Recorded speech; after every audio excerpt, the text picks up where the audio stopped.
Good morning ji, अस्सलाम वालेकुम। Welcome to rise and shine on 365 news.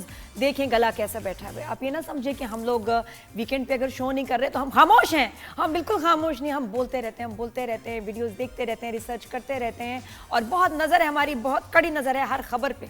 नहीं, अब गला बिठाने की इतनी जरूरत नहीं है अब आपको, अब थोड़ा सा रिलैक्स हो जाए। इतना गला ना बिठा। I feel I am still very involve, very connected. और पता बड़ा जरूरी है कि हम लोग करंट हर खबर पे नजर रखें क्योंकि भारत जो है हमारे खिलाफ एक बहुत ही गंदा, डर्टी लेकिन कमजोर जो है प्रोपेगेंडा कर रहा है। और अपने लोग तो मैं कहती हूँ अल्लाह माफी, मुझे समझ नहीं आ रही, मुझे तो अब तरस ही आ रहा है उनके ऊपर। बिकॉज भारत के लोग जो हैं एक साइकोपैथ की जो है हुकूमत में सफर कर रहे हैं। दे आर ऑल हॉस्टेजेस, ना सोच सकते हैं ना बोल सकते हैं और अपने ही लोगों पे उनका क्रैकडाउन मिशन शुरू हो गया। हमारे देखिए हम माशाल्लाह यूनाइटेड हम सेलिब्रेट कर रहे हैं, एंजॉय कर रहे हैं।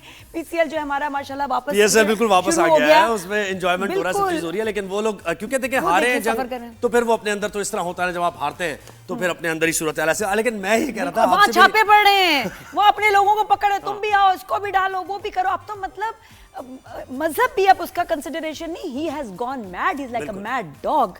और जो अपने लोगों को काट रहा है मोदी, वो अब जो है आपका बन गया लीडर। भाई व्हाट्सएप नंबर आपको हम बताते रहेंगे, इन 3-4-5 दिनों में हम बता नहीं सके, व्हाट्सएप नंबर ना चल सका, तो ये कि उस पर आपको अपना फीडबैक देना है, जो आपने बात करनी है, भारत के बारे में बात करनी है या पाकिस्तान के बारे में बात करनी है, अपने मसाइल के बारे में बात करनी है, जरूर बताइएगा।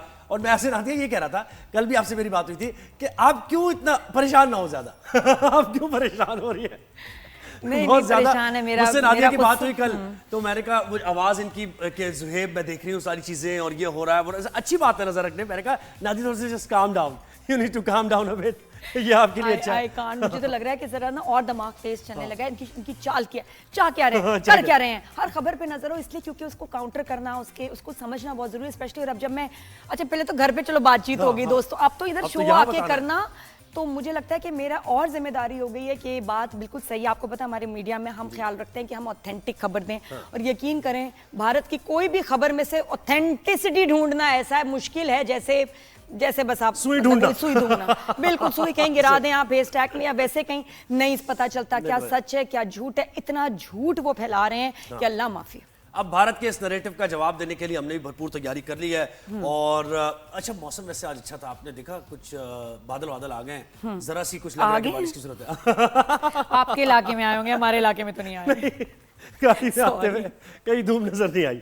अच्छा अगर मौसम का अहवाल भी हम बताएंगे, सदर बदर में आए होंगे, पता नहीं कहाँ आए हैं। चलो आपने देखे किसी ने बादल? हमने देखे हैं, कराची में आए भाई, आए हैं बादल, मैंने देखे हैं, मैंने विटनेस किस टाइम आए? मैंने ऑब्जर्व किया, ऑफिस से आते हुए मैंने देखे हैं। कौन से रास्ते से आए हो? एक थे उधर थोड़े बहुत बलोच पुल पे तो नहीं थे, सॉरी। बलोच पुल पे तो मैंने, क्योंकि वहाँ मरम्मत हो रही है ना, काम चल रहा है, तो वो पुल अभी उन्होंने बंद किया हुआ है, तो वहां तो खास तौर मैंने ऊपर देखा था कोई बादल नहीं थे। अच्छा चले ठीक है, शायद उसके आगे शुरू हो जाए। कुरंगी में भी तुम थी, मैं थी, तुम थी, कौन था? चलो तुम कहते मैं मान लेती हूँ, बादल आई थी आई है। अच्छा खैर आगे बढ़ते हैं, टॉप स्टोरीज भी आपको बतानी है। और हमारे DGI-SPR ने अरब न्यूज़ के साथ इंटरव्यू दिया है उन्हें, और भरपूर मुफस्सल इंटरव्यू दिया है। उन्होंने कहा कि भारत की तरफ से कोई खिलाफ वर्जी हुई तो हमारा जवाब तैयार है। पाक फौज प्रोफेशनल आर्मी, ये देखें वो इंटरव्यू दे रहे थे और तफसीली तौर पर उन्होंने पाकिस्तान का मौक़िफ़ सामने रखा। उन्होंने कहा कि हम कभी भी शहरियों और शहरी आबादी को निशाना हमने नहीं बनाया है, ना हम बनाते हैं। हुकूमत पाकिस्तान पानी के मामले पर भारत को वाज़ेह पैगाम दे चुकी है कि अगर हमारा पानी रोकने की कोशिश की गई तो हमारा भरपूर जवाब होगा, ये तनाज़ा खड़ा न किया जाए। भारत ने पहलगाम वाक़े पर कोई सबूत पेश नहीं किया है और उसके बावजूद हम पे हमला किया। हमारा पैगाम वाज़ेह है कि हम चाहते हैं। DGI-SPR ने अरब टीवी को इंटरव्यू देते हुए ये बात की। और देखिए हमारे तो ऑपरेशन के साथ साथ हमारी वीडियोस आती रही हैं, बल्कि थ्रू आउट इनकी अब कुछ अपनी बना रहे हैं वीडियो और वो एडिट कर रहे हैं, कुछ बना रहे हैं, अब उनके पास है ही नहीं वीडियो। बिल्कुल। And they still trying to tell the world हमारे पास एविडेंस है, हमारे पास है। कितने दिन लगते हैं एविडेंस को दिखाने में, मुझे ये बताएं। ये मैं हैरान हूँ कि कौन सा इतना टाइम लग रहा है आपको, इतना इंपॉर्टेंट इशू है, क्रूशियल इशू है और खित्ता कितने खतरे में है आपके पास सबूत ही कोई नहीं, एविडेंस ही कोई नहीं। और जबकि आपकी अपनी यानी जो आपने खैर इंडियन ऑक्यूपाइड है वो इलाका, हम तो नहीं मानते कि वो आपका है, लेकिन आपका कब्जा है उस पर, आपकी फोर्सेज हैं, तो वहां पर वाकया हुआ, कैसे भाग गए, कहां चले गए वो दहशतगर्द जिन्होंने कार्रवाई की है? तो आप जवाब देना, आपकी फोर्सेज जवाब दें इस मामले में, बजाय इसके कि हमारे ऊपर इल्जाम आप लगाएं। दूसरी टॉप स्टोरी हमारी है कि हमने सिफारती मास पर जैसे बहुत अच्छा मुकदमा लड़ा। हम चेयरमैन पीपल्स पार्टी बिलावल भुट्टो जरदारी की तारीफ भी कर रहे थे, क्योंकि वो वजीर खारजा भी रह चुके हैं, उन्हें तजर्बा भी है, बहुत अच्छा बोले, थ्रू आउट उन्होंने तो खैर उनका यही किरदार देखते हुए वजीर आजम मियां मोहम्मद शहबाज शरीफ ने उनको टेलीफोन किया और उन्होंने कहा कि भाई सिफारती महाज पर अब आप ये आगे जाकर जंग लड़े और आपके साथ एक टीम होगी और टीम के साथ आप जाएं, ब्रसल्स जाएं, आप फ्रांस जाके मुकदमा पाकिस्तान का लड़ें, फिर इस तरह वाशिंगटन जाएं। और पता है ये मुश्किल काम भी है। मैं सोच रही थी कि आपको पूरा अपना हिस्ट्री पता होनी चाहिए, इंटरनेशनल हिस्ट्री, अपने मुल्क की हिस्ट्री, और उसके बाद जो सवाल आ रहा है उसका बहुत सही चुन के एक्यूरेट सही जवाब देना, बहुत कैलकुलेटेड जवाब देना है। बड़ा प्रेशर होता होगा कि इस पे सही तरह जवाब देना और सामने वाला शख्स क्या चाह रहा है, क्या बोल रहा है, उसको सही कायल करना। बिल्कुल, डिप्लोमेसी का यानी एक टेस्ट है आपकी। करेक्ट, मैं कहती हूँ बहुत मुश्किल काम। आप में पॉलिटिकल कितनी अवेयरनेस है, बसीरत है, उसका एक टेस्ट है।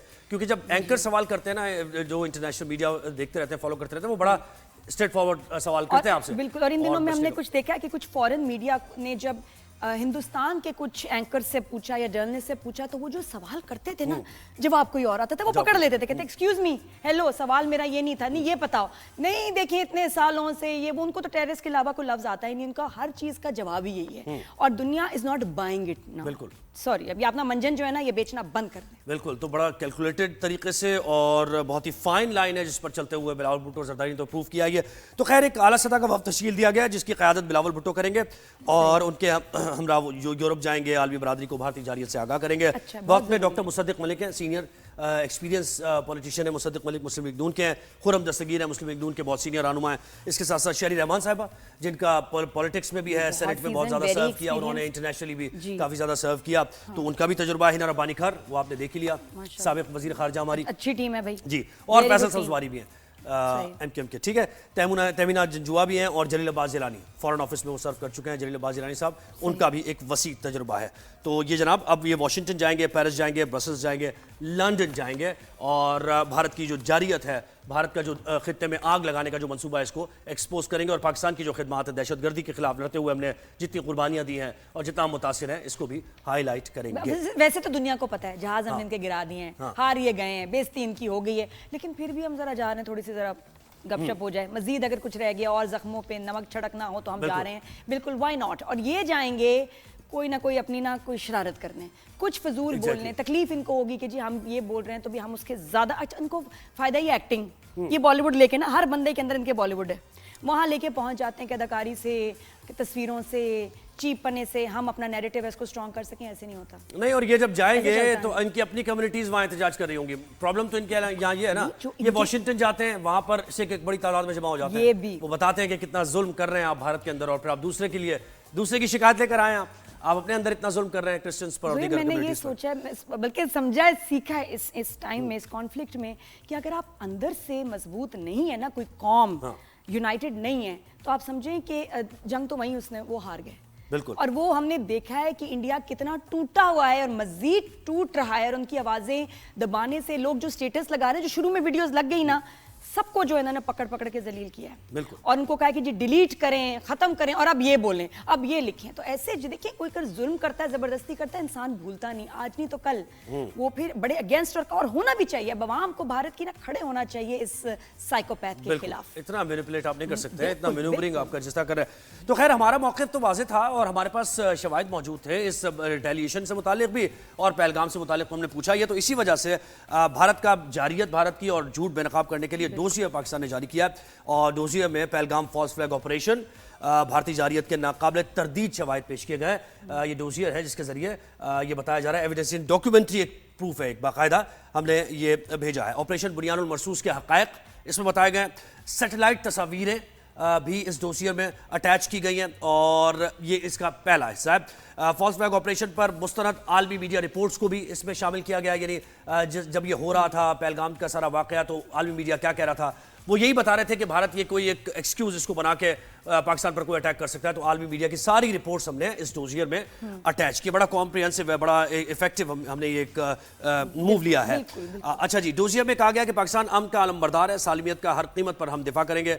और सिफारती माहिरीन का कहना है कि पाकिस्तान ने भारतीय जारियत को शवाहिद से बेनकाब किया। पाकिस्तान ने भारत का झूठ और गुमराहकुन प्रोपेगेंडे को ज़मीन बोस कर दिया इस डोजियर के जरिए भी सिफारती मास पर। बिल्कुल, इतनी सारी चीज़ें हैं जो भारत के अगेंस्ट जाती हैं, मोदी के अगेंस्ट जाती है, ठीक है ना। एक तो ये कि जो वो एडमिट नहीं कर रहे थे कि जी जहाज गिरे हैं, हाँ। जहाज गिरे हैं। और ये आपको बताऊं, जब भी कोई जहाज तबाह होता है तो बनाने वालों के पास फौरन जी इंफॉर्मेशन आ जाती है कि जी जहाज गया। इसको तो आप डिनाई नहीं कर सकते। वो खैर अब अपनी फेस सेविंग करें जो भी, लेकिन पता चल जाता है। ये उनके खिलाफ एक इतनी बात आती है, उन्होंने सबूत नहीं दिए और अटैक कर दिया, ये इनके खिलाफ जाता है। फिर ये कि वर्ल्ड बैंक के साथ उनके वो गारंटर हैं उस कॉन्ट्रैक्ट के, जिसको वो कैंसिल अकेले नहीं कर सकते, और उन्होंने किया। तो इतनी सारी चीजें ऑलरेडी आपके अगेंस्ट जा रही है, प्लस आपका फॉल्स प्रोपेगेंडा, आपके मीडिया पे झूठ, जो कि मतलब सबने देखा, सैटेलाइट इमेजेस वगैरह से पता चल जाता है कहाँ कितनी तबाही हुई है, क्या उन्होंने अपना डैमेज क्लेम किया जो कि हुआ ही नहीं, उस पे वो जलील हुए। फिर उनकी पिक्चर्स जो उन्होंने एविडेंस थोड़े बहुत पेश किए पहलगाम अटैक से रिलेटेड, वो भी मीडिया ने आपको बता दिया कि नहीं, ये तो उन्होंने मॉर्फ किया, ये तो उन्होंने खुद एडिट किया हुआ है, ये वो इमेजेस रियल है ही नहीं। तो वो तो पहले इतने ह्यूमिलिएट हो चुके हैं, आप किस, मैं तो हैरान हूँ किस मुंह से जा रहे हैं। बिल्कुल मुकम्मल तौर पे खैर ज़मीन बोस कर दिया भारत का नैरेटिव पाकिस्तान ने, और मजीद भी आगे जाकर होगा। तो ये तीसरी टॉप स्टोरी। चौथी टॉप स्टोरी जरा लाइटर, वक्त कम रह गया, मुकाबला सख्त है। छुट्टी के दिन मवेशी मंडियों की रौनकें उरूज पर पहुंच चुकी थी। संडे और सैटरडे लोग जाते हैं, और नादिया खान ने 35,000 का बकरा ले लिया। नादिया खान मंडी नहीं जाएंगी, लेकिन लोग जा रहे हैं, देखें कतारें लगी हुई है। नादिया देखने 5 साल के लिए लाइन लगी है कुछ 5 साल के लिए मैं सिर्फ 35,000 का बकरा नहीं, लेकिन मंडी में रौनक है भाई, जबरदस्त है। थोड़ा कम हो गया तो चलेगा, ज्यादा नहीं मैं बजट। ओहो वाह वाह, क्या बात है। तो ये मंडी की रौनक आप देख रहे हैं सैटरडे संडे। और अब मैं ये बताना चाहती हूँ कि सस्ते बकरे भी मिलते हैं, आप थोड़ी सी मेहनत करें, बताएंगे आप थोड़े सा और टाइम से पहले बुकिंग कर लें तो बेहतर है। मैं पूछ के थक गया हूँ, लेकिन इन्होंने बताया नहीं कि 35,000 का मिला कहाँ से और कब बुक कराया था इन्होंने। क्या आपने बचपन में इन्होंने कोई 15, 20, 30 बकरे बुक करा लिए थे?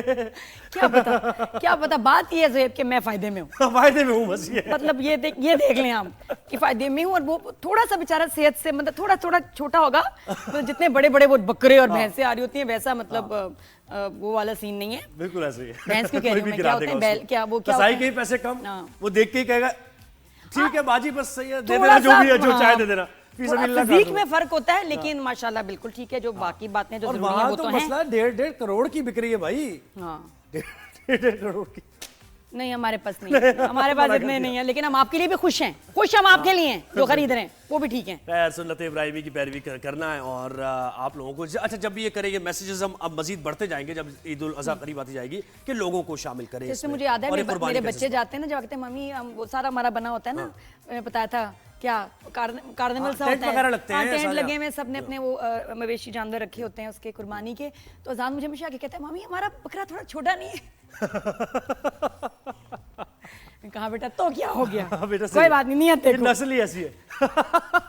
ये बहुत महंगा है। मुझे थोड़ा सा सुनना पड़ता है बच्चों से, बट आई डोंट माइंड। बच्चों का बेटा ये बहुत महंगा वाला है, छोटी नस्ल का है। हाँ, इसलिए महंगा भी डेलिकेट है, कोई बात नहीं, नाजों में पला है तो बस। खैर बहरहाल ये कि कुर्बानी में शामिल करें लोगों को, और ये इसीलिए है इसार का जज्बा, कुर्बानी का जज्बा आपके अंदर पैदा हो, इसलिए हर साल।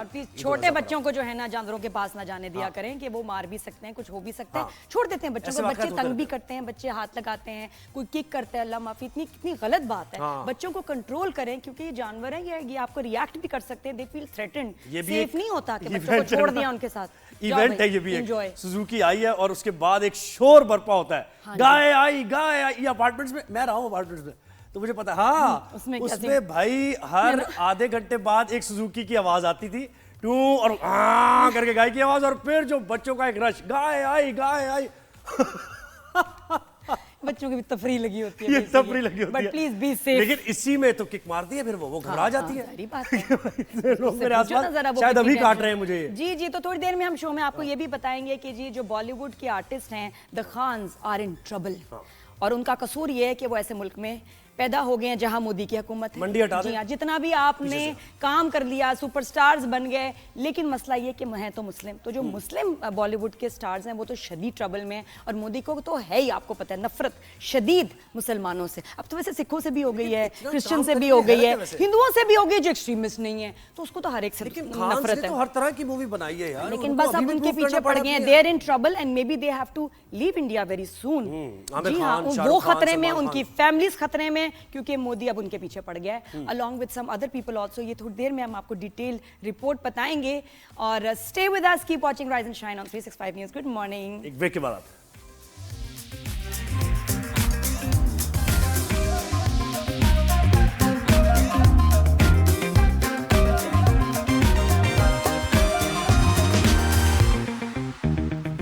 जी, welcome back after the break. और माशाल्लाह we are so proud to be born Pakistanis. ईमान से इतना प्राइड, इतना फख्र हम महसूस करते हैं, कहीं भी जाते हैं, किसी से बात करते हैं, इंटरनेशनली ऑल्सो माशाल्लाह कितनी इज्जत हमें मिली है। और दुश्मन वो जो कि हमारा नाम ही खराब किए जा रहा है कि जी ये तो टेररिस्ट स्टेट है, हब ऑफ टेररिज्म, ये ब्ला ब्ला ब्ला, और कितने अरसे से और कब से हम सह रहे हैं ये।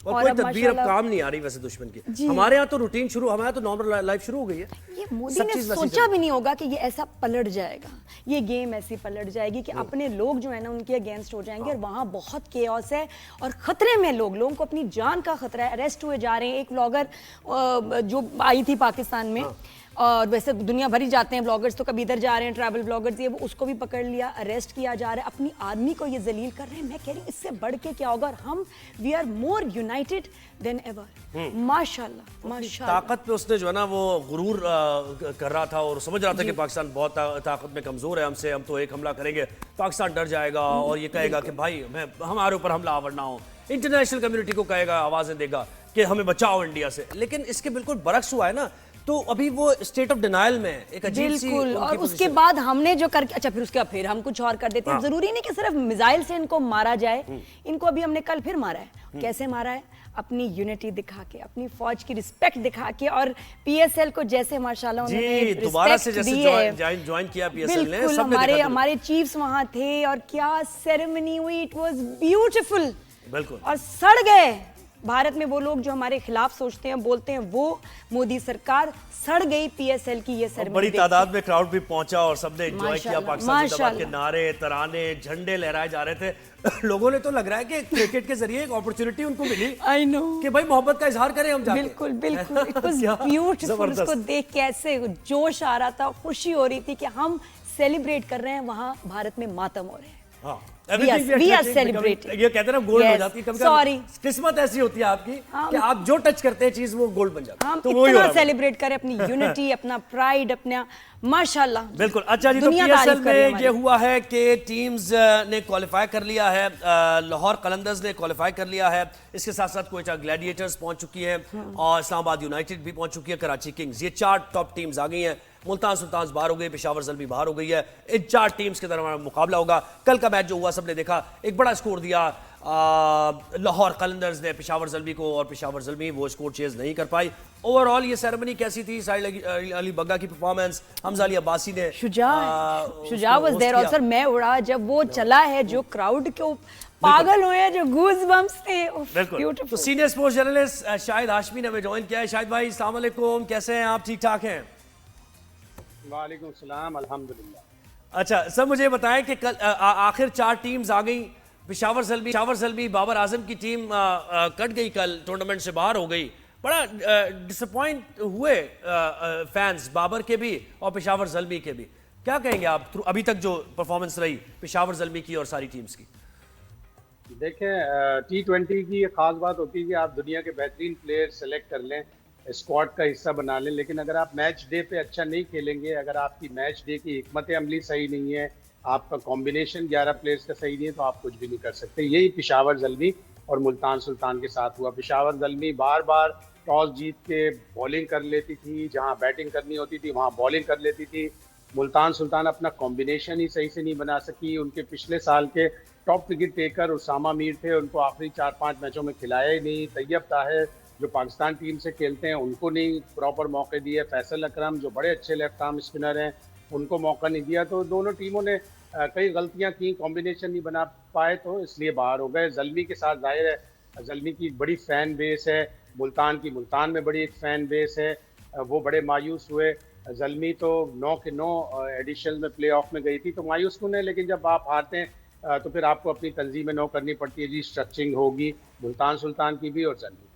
जी, और सर ये बताएं कि भारत को क्या पैगाम मिला है, जो सेरेमनी हमने दिखाई है जिसमें हमारे आर्मी चीफ मौजूद थे, जिसमें क्या जोश बलबला मिली, नगमे, व्हाट अ ब्यूटीफुल सेरेमनी, तो वो आपको ख्याल पे कितना सड़ रहे होंगे, क्या मैसेज मिला उनको?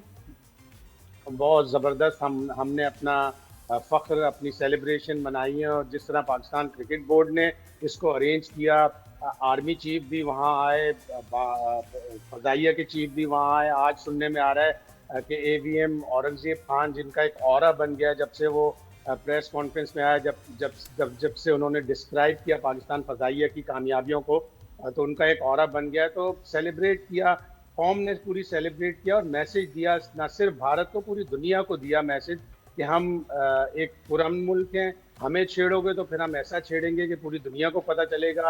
आप हमला करोगे तो उसकी गूंज नहीं होगी, हम जब हमला करेंगे तो उसकी गूंज भी होगी, और फिर वो सिर्फ मीडिया के जरिए प्रोपेगेट नहीं किया जाएगा, पूरी दुनिया उसकी मोतरिफ होगी। तो हमने बड़ा भरपूर जवाब दिया है, और उसको बड़ा ज़बरदस्त अंदाज से यूनाइट होकर, जिस तरह आप बार बार कह रही थी कि माशाल्लाह माशाल्लाह, तो माशाल्लाह हमारी कौम को, हमारी यूनिटी को नज़र न लगे और हमारा मुल्क इसी तरह आगे बढ़ता रहे, जवाब दे उन सब लोगों को कि हमारा मुल्क सेफ भी है, पुरअमन भी है, हम किसी को तंग नहीं करते।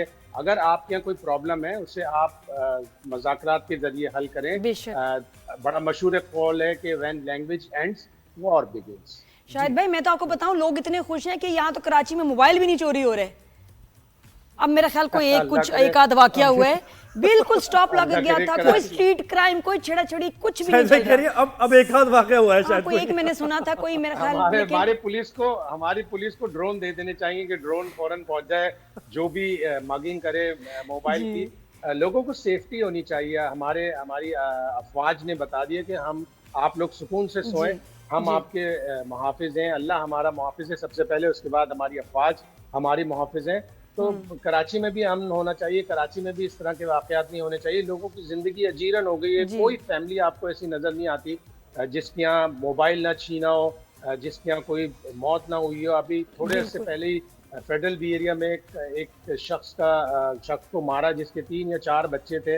किस तरह वो फैमिलीज गुजारा करती नहीं, और ये बड़ा जरूरी है जी, बिल्कुल लोगों में अब शऊर पैदा करना कि प्लीज यूनाइटेड रहें। अब जब आपके इतने दुश्मन मौजूद हो तो अंदर से आपको स्ट्रांग होना बहुत बहुत जरूरी है ना। आई थिंक ये माशाल्लाह पाकिस्तान को मैसेज मिला है। आगे चल के शो में बात करनी है, हमने रखा है एक सेगमेंट। अच्छा, अब जरा क्रिकेट की बात करते हैं मजीद। ये साइम अयूब, बाबर आजम, रिजवान, उस्मान, मोहम्मद हारिस, ये सारे जितने प्लेइंग 11 में थे, पाकिस्तान की T20 स्क्वाड में थे, ये सब आउट हो गए। तो ये लम्हा फिक्रिया भी तो है ना कि हमारी टीम सिलेक्शन होती क्या है। यंगस्टर्स हमारे जिनको मौका नहीं देते, आप वो थोड़ा बहुत परफॉर्म कर रहे हैं। बिल्कुल, क्यों शाहिद भाई? हमें अपनी क्रिकेट को भी इसी तरह यूनाइट करना पड़ेगा, बड़ा मुनज़्ज़म करना पड़ेगा। पिशावर ज़ल्मी के मेरा ख्याल है प्लेयर बाबर हो गए, साइम हो गए, हारिस हो गए, कल इनका डाटा खत्म हो गया। इस PSL में इनका डाटा खत्म हो गया। जिस तरह ये ऐड में आ रहे थे और बता रहे थे कि हमारे पास बड़ा डाटा नहीं था इनके पास, तो नहीं कर पाए। वैसे हर लम्हा पुरजोश में बैठ के ना शाहिद भाई, आपका भी सेंस ऑफ ह्यूमर जो है ना आसमानों में जुड़ा। नहीं शाहिद भाई, आपने बात सही की है, डेटा शेयरिंग कर रहे हैं, कुछ कर लें, नया पैकेज इनके लिए निकाल लें, लेकिन खेलने लग जाए।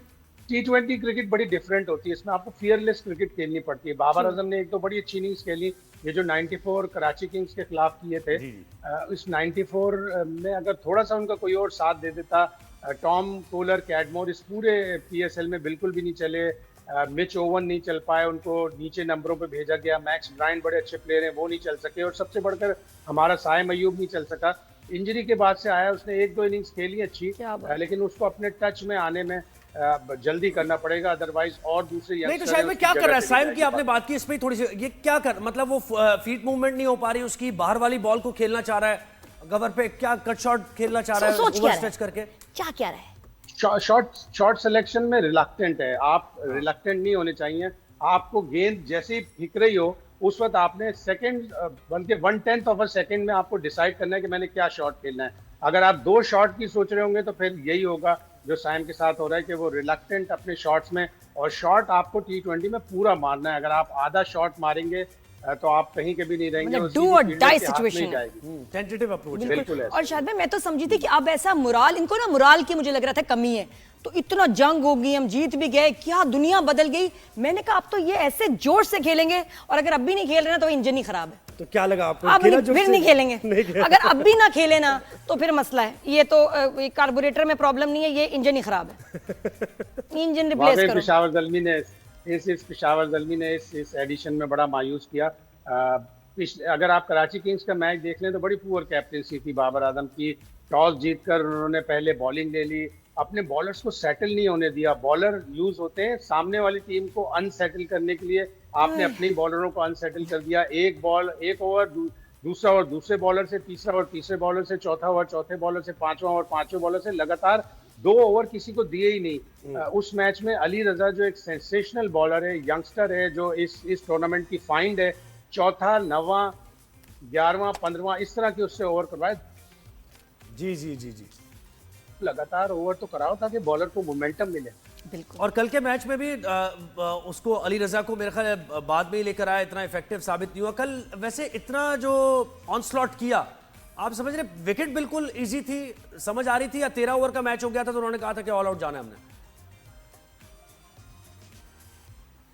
विकेट भी इजी थी, और आपको पता होता है कि 13 ओवर हैं, और 13 ओवर में आपको आइडिया नहीं होता कि क्या टारगेट हम सेट करें सामने वाली टीम के लिए। जिस तरह लाहौर ने आगाज किया था, 3 ओवर में 49, 4 ओवर में 58, उसके बाद जनाब 6 ओवर में 80-90 तक पहुंच गए थे, तो ऐसा लग रहा था जैसे 200 बना लेंगे। बाद में ब्रेक लगे, 102 से 139 तक पहुंचते पहुंचते 5 विकेटें उनकी गिर गई। हर बैट्समैन आके सोच रहा था कि मैंने छक्का मारना है, चौका मारना है, उसमें भी आपकी स्टेबिलिटी थोड़ी खराब हुई। लेकिन 13 ओवर में 149 बहुत ही अच्छा टोटल था, और पेशावर ज़ल्मी क्लिक नहीं कर सकते। कौन जीत रहा है ये? अच्छा, कुछ अभी मैचेस में रद्दोबदल हुई है, कुछ कराची में वापस आएंगे मैचेस, कुछ चेंज हुआ है स्केड्यूल में, लोकेशंस में, या वहीं रहेंगे मैचेस जहां हो रहे थे? अभी तक तो ऐसा नहीं है। अभी शायद जब हम जूम पे आए उस वक्त अगर हो गया हो तो पता नहीं, लेकिन मैंने सुना था कि कराची में कुछ मैचेस अब होंगे। नहीं, अभी कराची के लोगों को अभी एक सबक मिलना चाहिए कि उस वक्त तक आपको क्रिकेट नहीं मिलेगी जब तक आप ग्राउंड में नहीं आएंगे। नहीं, मुझे लगता है कि ये जो साल है ना क्रिकेट के लिए बड़ा इंपॉर्टेंट है, इनको अब सुधारने की जरूरत है चीजें, क्योंकि आई थिंक हैवी लॉसेज हुए हैं लोगों के इंटरेस्ट की कमी की वजह से।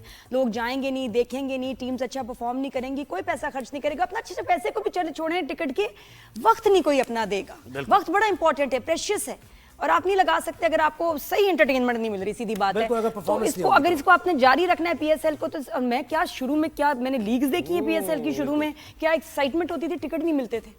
तो I think they really need to revamp this league.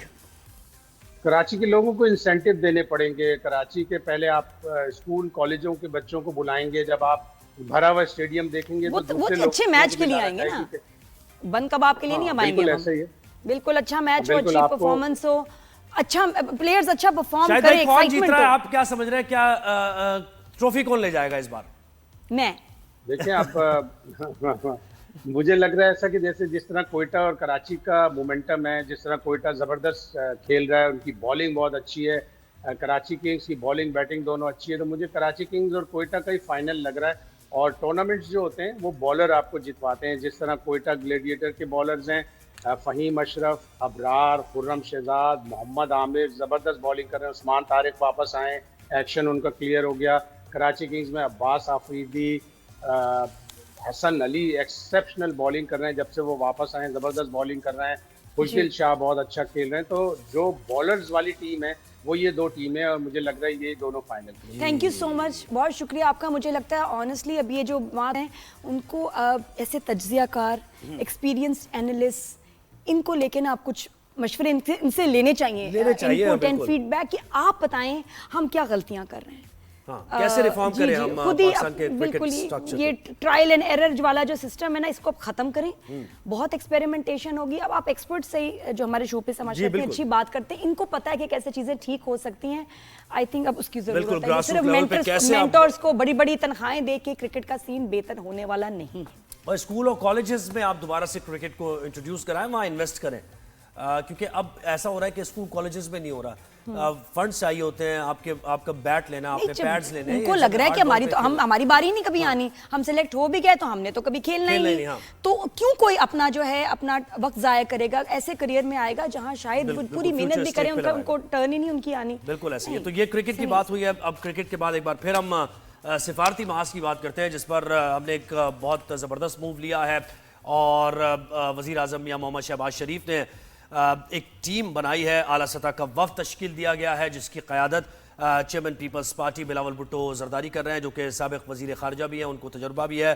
और उनकी क़यादत में ये टीम अब मुख्तलिफ़ मुल्कों में लंदन, वाशिंगटन, पेरिस और ब्रसल्स जाएगी और पाकिस्तान का मौक़िफ़ सामने रहेगी। हालिया जो एपिसोड हुई है ये पाक भारत कशीदगी वाली, ये भी, और देरीना जो मामलात हैं भारत को लेकर, जो जैसे भारत दरअंदाजी कर रहा है, इन्फिल्ट्रेट कर रहा है और गलत इंफॉर्मेशन फैला, दहशतगर्दी, तो इसको काउंटर करने के लिए वफ़द जाएगा मुख्तलिफ मुल्कों में।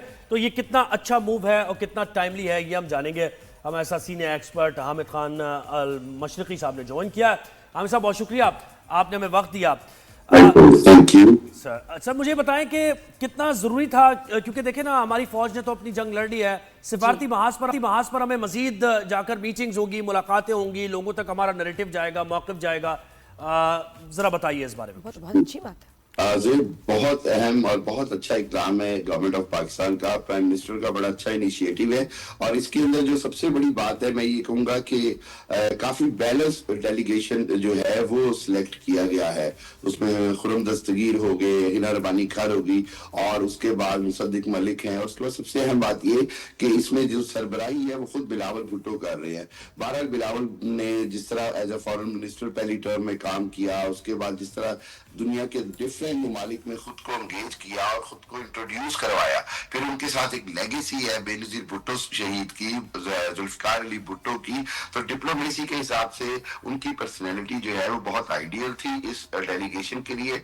और सबसे बड़ी बात ये, जैसे अभी आपने भी कहा कि हमने मैदान जंग में बहुत बड़ी अल्हम्दुलिल्लाह कामयाबी हासिल की। हमने मीडिया के मैदान में भी उनको चित कर दिया है, उनको हराया है। और उसके बाद रह गया डिप्लोमेसी, जिसके ऊपर भारत बहुत गरूर करता है, मान करता है। उसका तरीका ये था कि हम खुद रीच आउट करें बाकी दुनिया को, हम खुद दुनिया तक पहुंचे और दुनिया को भारत का असल चेहरा दिखाएं उनका।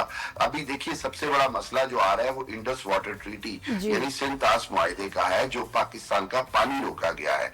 इसके ऊपर दुनिया को बताना बहुत जरूरी है कि किस तरह भारत एक बैनुल-अक़वामी कवानीन की खिलाफ वर्जी कर रहा है, जेनेवा कन्वेंशन को तोड़ रहा है। और सबसे बढ़कर ये सबसे बढ़कर ये कि जो इंसानी हकूक की बात होती है, बहते हुए पानी को रोकना बेसिक ह्यूमन राइट के खिलाफ है। सो इन तमाम चीजों के ऊपर पाकिस्तान का वफद जो है वो लाजमी दुनिया में अपना एक मुकम्मल अपना बयानिया पेश करेगा और दुनिया को ये बावर कराया जाएगा कि भारत की इस गुंडागर्दी को, इस हटधर्मी को फौरी तौर पर रोका जाए। अभी मौजूदा सूरत हाल में भारत बहुत बैकफुट पे नजर आ रहा है और मोदी सरकार जो है वो अंदरूनी तौर पर भी बहुत तनकीद का निशाना है। और आपने देखा कि कांग्रेस ने कल जो है वो बहुत बड़ा एहतजाज किया कि जी जंग क्यों रोकी गई और जंग में धकेला क्यों गया, बल्कि वहां पर प्रेसिडेंट ट्रंप का पुतला भी जलाया गया है। यानी इससे अंदाजा हुआ कि इंडिया जो है वो किसी का दोस्त नहीं है जब उनके अपने मुफादात की बात आती है। और ये एक लेसन है उन कौमों के लिए जो इस तरह के इंतहा पसंदों को सपोर्ट करते हैं। अमेरिका ने सबसे ज्यादा भारत को पिछले 10 साल में पाकिस्तान के मुकाबले में फौकियत देकर सपोर्ट किया और आज ट्रंप के पुतले जलाए जा रहे हैं। आमिर साहब ये बताइएगा कि ये जो जब ये इंटरनेशनल मीडिया में डेलीगेशन जाएगा तो क्या इनके इंटरव्यूज भी होंगे, किससे ये मिलेंगे, क्या प्लान होता है, कहाँ ये अपनी आवाज उठाएंगे? इसके अंदर सबसे बड़ी एंगेजमेंट जो है वो मुतल्लिका फॉरेन मिनिस्ट्री से होती है। उसके बाद जो ब्रसल्स का जो डेलीगेशन है वो यूरोपीय यूनियन के हेडक्वार्टर जाएगा। यूरोपीय यूनियन की जो इस वक्त प्रेसिडेंट है उनसे मिलेंगे। इसके बाद उनकी कोशिश होगी कि यूरोपीय यूनियन के प्लेटफॉर्म से जो बाकी यूरोप के ममालिक के वहाँ पे MPs member elected European parliament MEPs मौजूद हैं उनको कन्विंस किया जाए। सो ब्रसल्स के अंदर बहुत इंपॉर्टेंट है इनकी पेनिट्रेशन। फिर पेरिस के हवाले हवाले से, क्योंकि फ्रांस ने एक हवाले से जंग में पीछे हटकर राफेल की शक्ल में और दूसरी शक्ल में इंडिया को सपोर्ट किया। वहीं पाकिस्तान ये समझता है कि पाकिस्तान की फ्रांस के एक अपने ताल्लुकात हैं। पाकिस्तान ने भी फ्रांस से माजी में आप डोजें खरीदी, पाकिस्तान ने भी फ्रांस से असला खरीदा। सो पाकिस्तान ये चाहेगा कि फ्रांस अब आइंदा एहतियात से काम ले। और दूसरी बात ये कि जो हमारा बुनियादी कश्मीर का मौक़िफ़ है उसके ऊपर यूरोपीय यूनियन इंक्लूडिंग फ्रांस और बरतानिया की हमें हमायत बहुत जरूरी चाहिए। और जबकि वाशिंगटन बिल्कुल, हाँ, इसकी सिग्निफिकेंस जरा बताइए। वाशिंगटन में क्या मुलाकातें होंगी और कितनी अहम होंगी वो मुलाकातें? क्योंकि देखिए डोनाल्ड ट्रंप तो हमेशा उनका थोड़ा सा माइंड समझ आ रहा है कि वो क्या चाह रहे हैं। और ट्रंप अगर ये देखेंगे कि इनके मुल्क में कैसे उनकी बदतमीजी उनके साथ की जा रही है, ही विल रिएक्ट। बिल्कुल, I am sure of this. ये बड़ी गलत बात है। हाँ, डेफिनेटली नादिया, देखिए बात ये है कि ट्रंप ने जो जंगबंदी कराई उसने भारत की फेस सेविंग कराई। उसने भारत को मजीद जिल्लत और शर्मिंदगी से बचाया। और उसके जवाब में अगर उसके पुतले जलाए जा रहे हैं तो इसका मतलब ये हुआ कि ट्रंप को और उसकी इंतजामिया को समझना होगा, खुल के बात करनी होगी कि ये जंगबंदी भारत की शिकस्त को मजीद जिल्लत से बचने के लिए की गई। और दूसरी बात ये कि आपने देखा कि ट्रंप ने जो मशरिक़ वस्ता का दौरा किया उसमें उन्होंने बार बार भारत और पाकिस्तान की जंगबंदी को एक कामयाबी करार दिया और बताया कि लाखों जानें जा सकती थी। इस सारी सूरत हाल में उन्होंने जहां भारत के में कारोबार को करना रिस्क करार दिया और बहुत सारी बातें की और बहुत हाई टैरिफ ये लगाते थे यूएस पे। इन्होंने सुना कि अपना टैरिफ ही टैक्स ही खत्म कर दिया है कि जी हमारे से ट्रेड कर। अच्छा, एक तरफ दिखाते हैं कि हमें कोई फर्क नहीं पड़ता, ट्रंप जो मर्जी के, और दूसरी तरफ उनके घुटनों में बैठे हुए टैक्स। अगर आपको इतने बुरे लगते थे, उनका सीज फायर बुरा लग रहा था, तो टैरिफ क्यों खत्म किया, टैक्स क्यों खत्म? बिल्कुल 100% अजीब बात है। यही बात है, बिल्कुल 100% ऐसे ही है। और देखिए मैं आपको एक बात बता दूं कि ये माने या ना माने, अमेरिका जो है वो बहरहाल बहुत ज्यादा इन्फ्लुएंस करता है इंडियन गवर्नमेंट में, और इंडिया को बहुत ज्यादा डिपेंडेंसी है अमेरिका इसराइल नेटवर्क के साथ। ये हमें देखना होगा कि असल में अमेरिका ने इस बार पहली बार भारत को थोड़ा सा झटका दिया है। और पाकिस्तान का ये जो वफद है ये जाके, अच्छा सर, ट्रेड की बात हो रही है, टैरिफ की बात हो रही है, तो मुझे बताएं मुसद्दिक मलिक साहब भी इसमें हैं, खुर्रम दस्तगीर भी हैं, तो बहुत ही यानी सोच समझ के ये डेलीगेशन तैयार किया गया है। क्योंकि देखें इसी से जुड़े हुए तो हमारी फॉरेन डायरेक्ट इन्वेस्टमेंट भी है और इन्वेस्टर्स को हम मोटिवेट भी कर सकते हैं। तो इस पर थोड़ी सी बात कीजिए। बिल्कुल, देखिए ज़ुहैब, इसके अंदर सबसे अहम बात यह है कि जो डेलीगेशन है उसमें तमाम सीजन्ड या तो पॉलिटिशियन है या वो लोग हैं जिनको डिप्लोमेसी का एक्सपीरियंस है। यानी अब ये प्योर जिसको आप कहते हैं एक पर्पस बिल्ट किस्म का डेलीगेशन है, जिसके मकासद ये हैं कि पाकिस्तान के लिए तजारत पे बात की जाए, पाकिस्तान के लिए रिलीफ की बात की जाए, पाकिस्तान के आइंदा आने वाले सालों में जो पाकिस्तान को मुआशी तौर पर सपोर्ट मिल सकती है उसकी बात की जाए। पाकिस्तान कर्जे के या IMF के चुंगल से निकलने के लिए बहुत ज़रूरी है कि पाकिस्तान पर डायरेक्ट इन्वेस्टमेंट आए, पाकिस्तान के अंदर फॉरेन इन्वेस्टमेंट आए। और इस हवाले से मेरा ख्याल है कि ये डेलीगेशन, शहरी रहमान भी है, माहौलियात की बात, शहरी रहमान तो उनका भी तजुर्बा है इसमें, तो वो भी बात क्लाइमेट चेंज डेलीगेशन में लोग तो बहुत सही बोलने वाले इंशाल्लाह सारे माशाल्लाह। अच्छा, एक और चीज ऐसा ये बताएं जरा हटके, अब भारत पीछे पड़ गया है टर्की के भी, अजरबैजान के भी, और वो अब एक नैरेटिव बना रहे हैं कि जी हमने इनको क्या फाइनेंशियल धचका दिया है। टर्की का तो मतलब बिजनेस ही खत्म हो गया। ठीक है जी, अजरबैजान छोटा सा मुल्क है, देखिए हमारे कितने 3 लाख लोग, 15,000 लोगों ने इस दफा छुट्टी पे नहीं जाना, वहाँ फ्लाइट्स कैंसिल की हैं, ये कैंसिल किया है। तो मतलब, और वो मुल्क कह रहे हैं हमें कोई फर्क नहीं पड़ता, लेकिन ये बार बार अपनी मीडिया में दिखा रहे हैं कि उनको इन्होंने बहुत जो है ना हिट किया उनकी इकोनॉमी को। उधर भी गुस्सा है शदीद। देखिए नादिया, वो जो कहते होते थे ना, जब गीदड़ की मौत आती है तो वो शहर का रुख करता है, इनके साथ भी यही हो रहा है। ये हर एक के साथ अपने झूठे और फेक प्रोपेगेंडा से अपनी आवाम को बेवकूफ बनाते हैं और बाकी दुनिया इनका मजाक उड़ाती है। आपने अजरबैजान की गवर्नमेंट का जवाब देखा, उन्होंने पूरी कैलकुलेशन करके कहा कि हमारी इकोनॉमी पर ये 2% भी असरअंदाज नहीं हो सकते, 100 में से 2% भी। उन्होंने प्रूफ किया। उसके बाद टर्की ने तो इनको जवाब देना भी अपना जो है वो वेस्ट ऑफ टाइम गिना। बात ये है, आप इनको अंदाजा ही नहीं है कि टर्की की जो टूरिस्ट इंडस्ट्री है वो सारी यूरोप पे डिपेंड करती है। हम लोग सब जितने भी यूरोप से लोग हैं उनके लिए आइडियल मुस्लिम डेस्टिनेशन में Turkey is on the top of it, चाहे वो अंतालिया जाना हो, इस्तांबुल जाना हो, कहीं भी जाना हो। और ये हमारे दोस्त हैं, हम जाएंगे छुट्टी पे भाई, हम वेकेशन मनाएंगे वहाँ, ज्यादा जाएंगे। मैं तो डिसाइड भी कर लिया है, जहाँ हमारी इतनी इज्जत है, जहाँ इतना प्यार है, हलाल खाना है, सबसे बड़ी बात है, खाने का टेंशन नहीं होता, तो हमने तो वहीं जाना है भाई। हम तो अगले 5 साल आमिर साहब बहुत शुक्रिया, आपने हमें वक्त दिया, आप बिल्कुल इस पे बात की। और टर्की तो पूरा क्या बात, पता नहीं भारत को ये लगता है कि बस वो ही है दुनिया में, बस ये एक है और इनसे ही जो है दुनिया चल रही है। विशाल भारत है। किस फूल्स पैराडाइज में रहते हो, ये साइको पागल आदमी। अब ये जो मूव है, मोदी को इलाज चाहिए शदीद, इसको कोई इंस्टीट्यूशन में, असाइलम में बंद करें। और मैं कह रही हूँ लोगों को आजाद, मुझे लग रहा है कि ये चेंज जैसे होता है ना, ये एक गलत मूव होता है, वो हाउस ऑफ कार्ड्स की तरह गिरते जाते हैं, तो वो हर मूव इनका गलत साबित हो रहा है। और बिल्कुल आपको अगर वर्ल्ड मैप बना लें, इनके अपने लोग टीचर्स वगैरह वो भी बता रहे हैं कि जी इधर दुश्मन, उधर दुश्मन, इधर दुश्मन। एक्चुअली भारत बिल्कुल आइसोलेट हो गया, और जिनसे एक्सपेक्ट कर रहा है ना जिस मुल्क से, वो बहुत दूर है, वो उधर है, और वो भी आहिस्ता वो भी चाह रहे थोड़ा। और उससे पहले हम सब आते हैं, तो हमारे थ्रू आप वहां कैसे जाएंगे? ये उनके अपने लोग कह रहे हैं कि मतलब कल के नाखून लोग इतने दुश्मन बना के आप सर्वाइव नहीं कर सकते। कैसे करोगे? एक ब्रेक हमने लेना है राजन शाइन पे, ब्रेक के बाद वापस आते हैं। कहीं जाइएगा नहीं, देखते रहिए नादिया और ज़ुहैब, एक बार फिर आपको ज्वाइन करेंगे। जज्बाती as ever. Good morning everyone.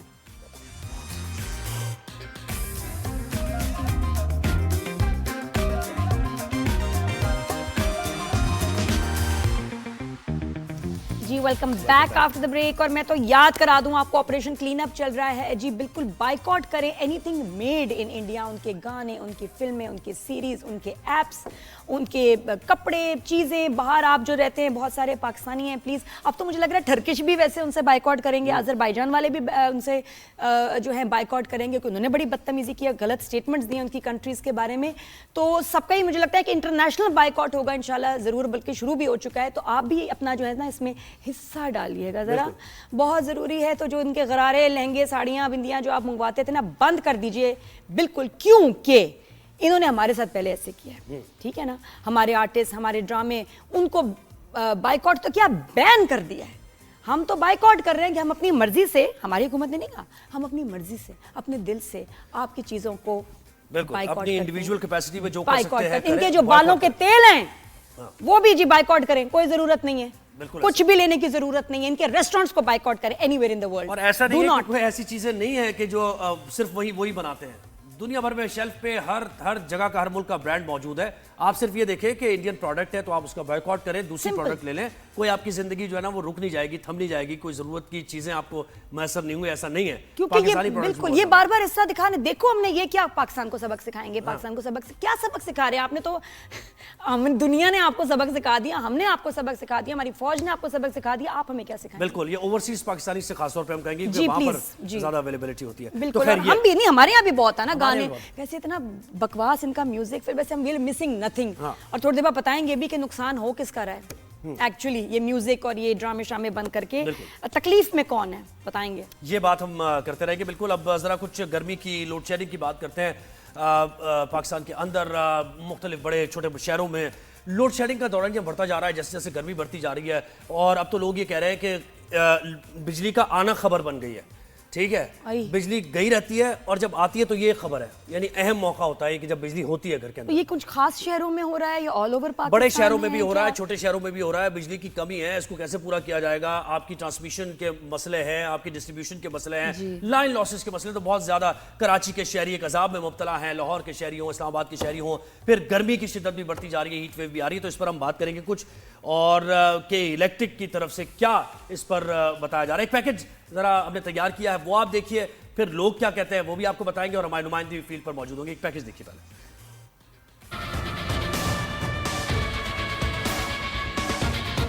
Karachi मुल्क को चलाने वाला, अवाम गर्मी से चिल्ला रहे हैं। 14 घंटे की लोड शेडिंग, बिजली आई बिजली गई, यही है बस जिंदगी। नॉर्थ कराची, बल्दिया, औरंगी, कोरंगी, शाह फैसल, लाइंस एरिया, लियारी, किमाड़ी समेत मुख्तलिफ इलाकों में बदतरीन लोड शेडिंग का सिलसिला जारी है।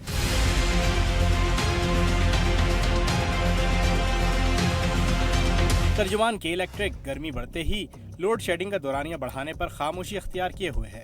शहरी सवाल करते हैं कि इलेक्ट्रिक भारी भरकम बिल तो भेज देता है मगर बिजली तो आती नहीं। घरेलू खवातीन, दफातर में स्टाफ और दुकानों में कारोबार बिजली की लोड शेडिंग के सबब तात्तुल का शिकार हैं। जी, अब जरा लोगों से भी बात करते हैं कि वो कितने तकलीफ में हैं। कारोबार तो एक जगह, लेकिन घर में जो बच्चे हैं, छुट्टियां भी हो गई हैं, स्कूल नहीं जा रहे, कितनी तकलीफ में होंगे। ना दिन में आराम है, ना रात में चैन है। एसी चला नहीं सकते हैं बिल की वजह से, पंखे चल नहीं रहे, तो जाए कहाँ? जरा सुनिए क्या कह रहे हैं। बस गर्मी में बच्चों को लेकर बस गर्मी में परेशानी होती है और क्या लाइट के साथ पानी भी नहीं होता है। यहाँ लाइट की वजह से बड़ी दुश्वारी और मुश्किल पेश आती है। और 8 घंटे ये लाइन्स एरिया जैकब लाइन्स ये बंसी रोड के लाते और यहाँ पे लोड शेडिंग इतनी बेताश है, तकरीबन 3-3 घंटे 2-2 घंटे कोई टाइमिंग नहीं है। आए दिन जो ना शॉर्ट सर्किट होता रहता है, जिसकी बदौलत जो ना परेशानी होती है, कभी पावर जो ना डिम हो जाता है, कभी कुछ हो जाता है। यहाँ पे 24 घंटे लाइट आती है, 1-1.5 घंटे फिर चली जाती है, 2-2 घंटे की लाइट है। यहाँ पे दुकान है बंसी रोड पे मार्केट में।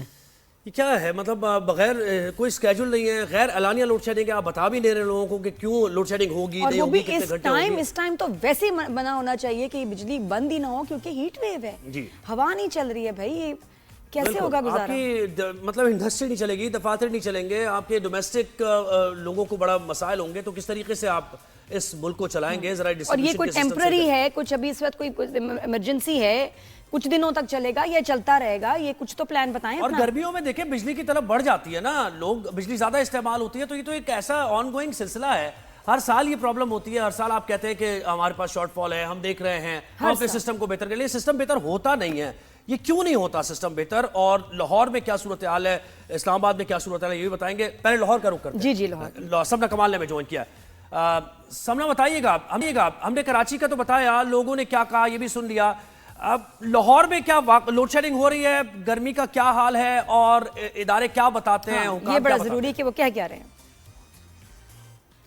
जी देखिए, अमूमन हम ये देखते हैं कि जब भी लाहौर में गर्मी आती है, गर्मियों का मौसम आता है, तो लोड शेडिंग का दौरानिया भी बढ़ जाता है। लेकिन इस बार हम देख रहे हैं कि लाहौर में सूरत हाल कदरे बेहतर है, क्योंकि यहाँ पर इतनी लोड शेडिंग नहीं है। दिन के औकात में सिर्फ 2 से 3 घंटे तक की जो लोड शेडिंग है वो चलती है। लेकिन इसके अलावा जो है लाहौर में किसी किस्म की जो है फिलहाल लोड शेडिंग नहीं है, क्योंकि लोगों ने ग्रीन मीटर्स लगा दिए हैं, सोलर सिस्टम लगा दिए हैं। तो यहाँ पर जो सूरत हाल है वो कदरे बेहतर है। हमने गुज़िश्ता कई सालों में देखा कि लाहौर में दिन में 12-12, 13-13 घंटे तक की लोड शेडिंग जारी रहती थी, जिसकी वजह से शहरी काफी ज्यादा परेशान रहते थे। मई, जून, जुलाई, अगस्त के महीने में ये दौरानिया मजीद बढ़ जाता था, क्योंकि लाहौर में हीट वेव की जो लहर है वो भी अब बरकरार रहती थी। लेकिन इस साल जो है मई के महीने में हम देख रहे हैं कि लोड शेडिंग किसी खास किस्म की नहीं है, जबकि मौसम जो हमने देखा कि वो भी लाहौर में शदीद गर्म रहा। मई के महीने में जून जुलाई जैसी गर्मी महसूस की जा रही थी। गुज़िश्ता रोज तक जो है लाहौर का दर्जा हरारत जो था वो 45 डिग्री सेंटीग्रेड से भी तजावुज कर गया था। लेकिन आज हम देख रहे हैं कि लाहौर का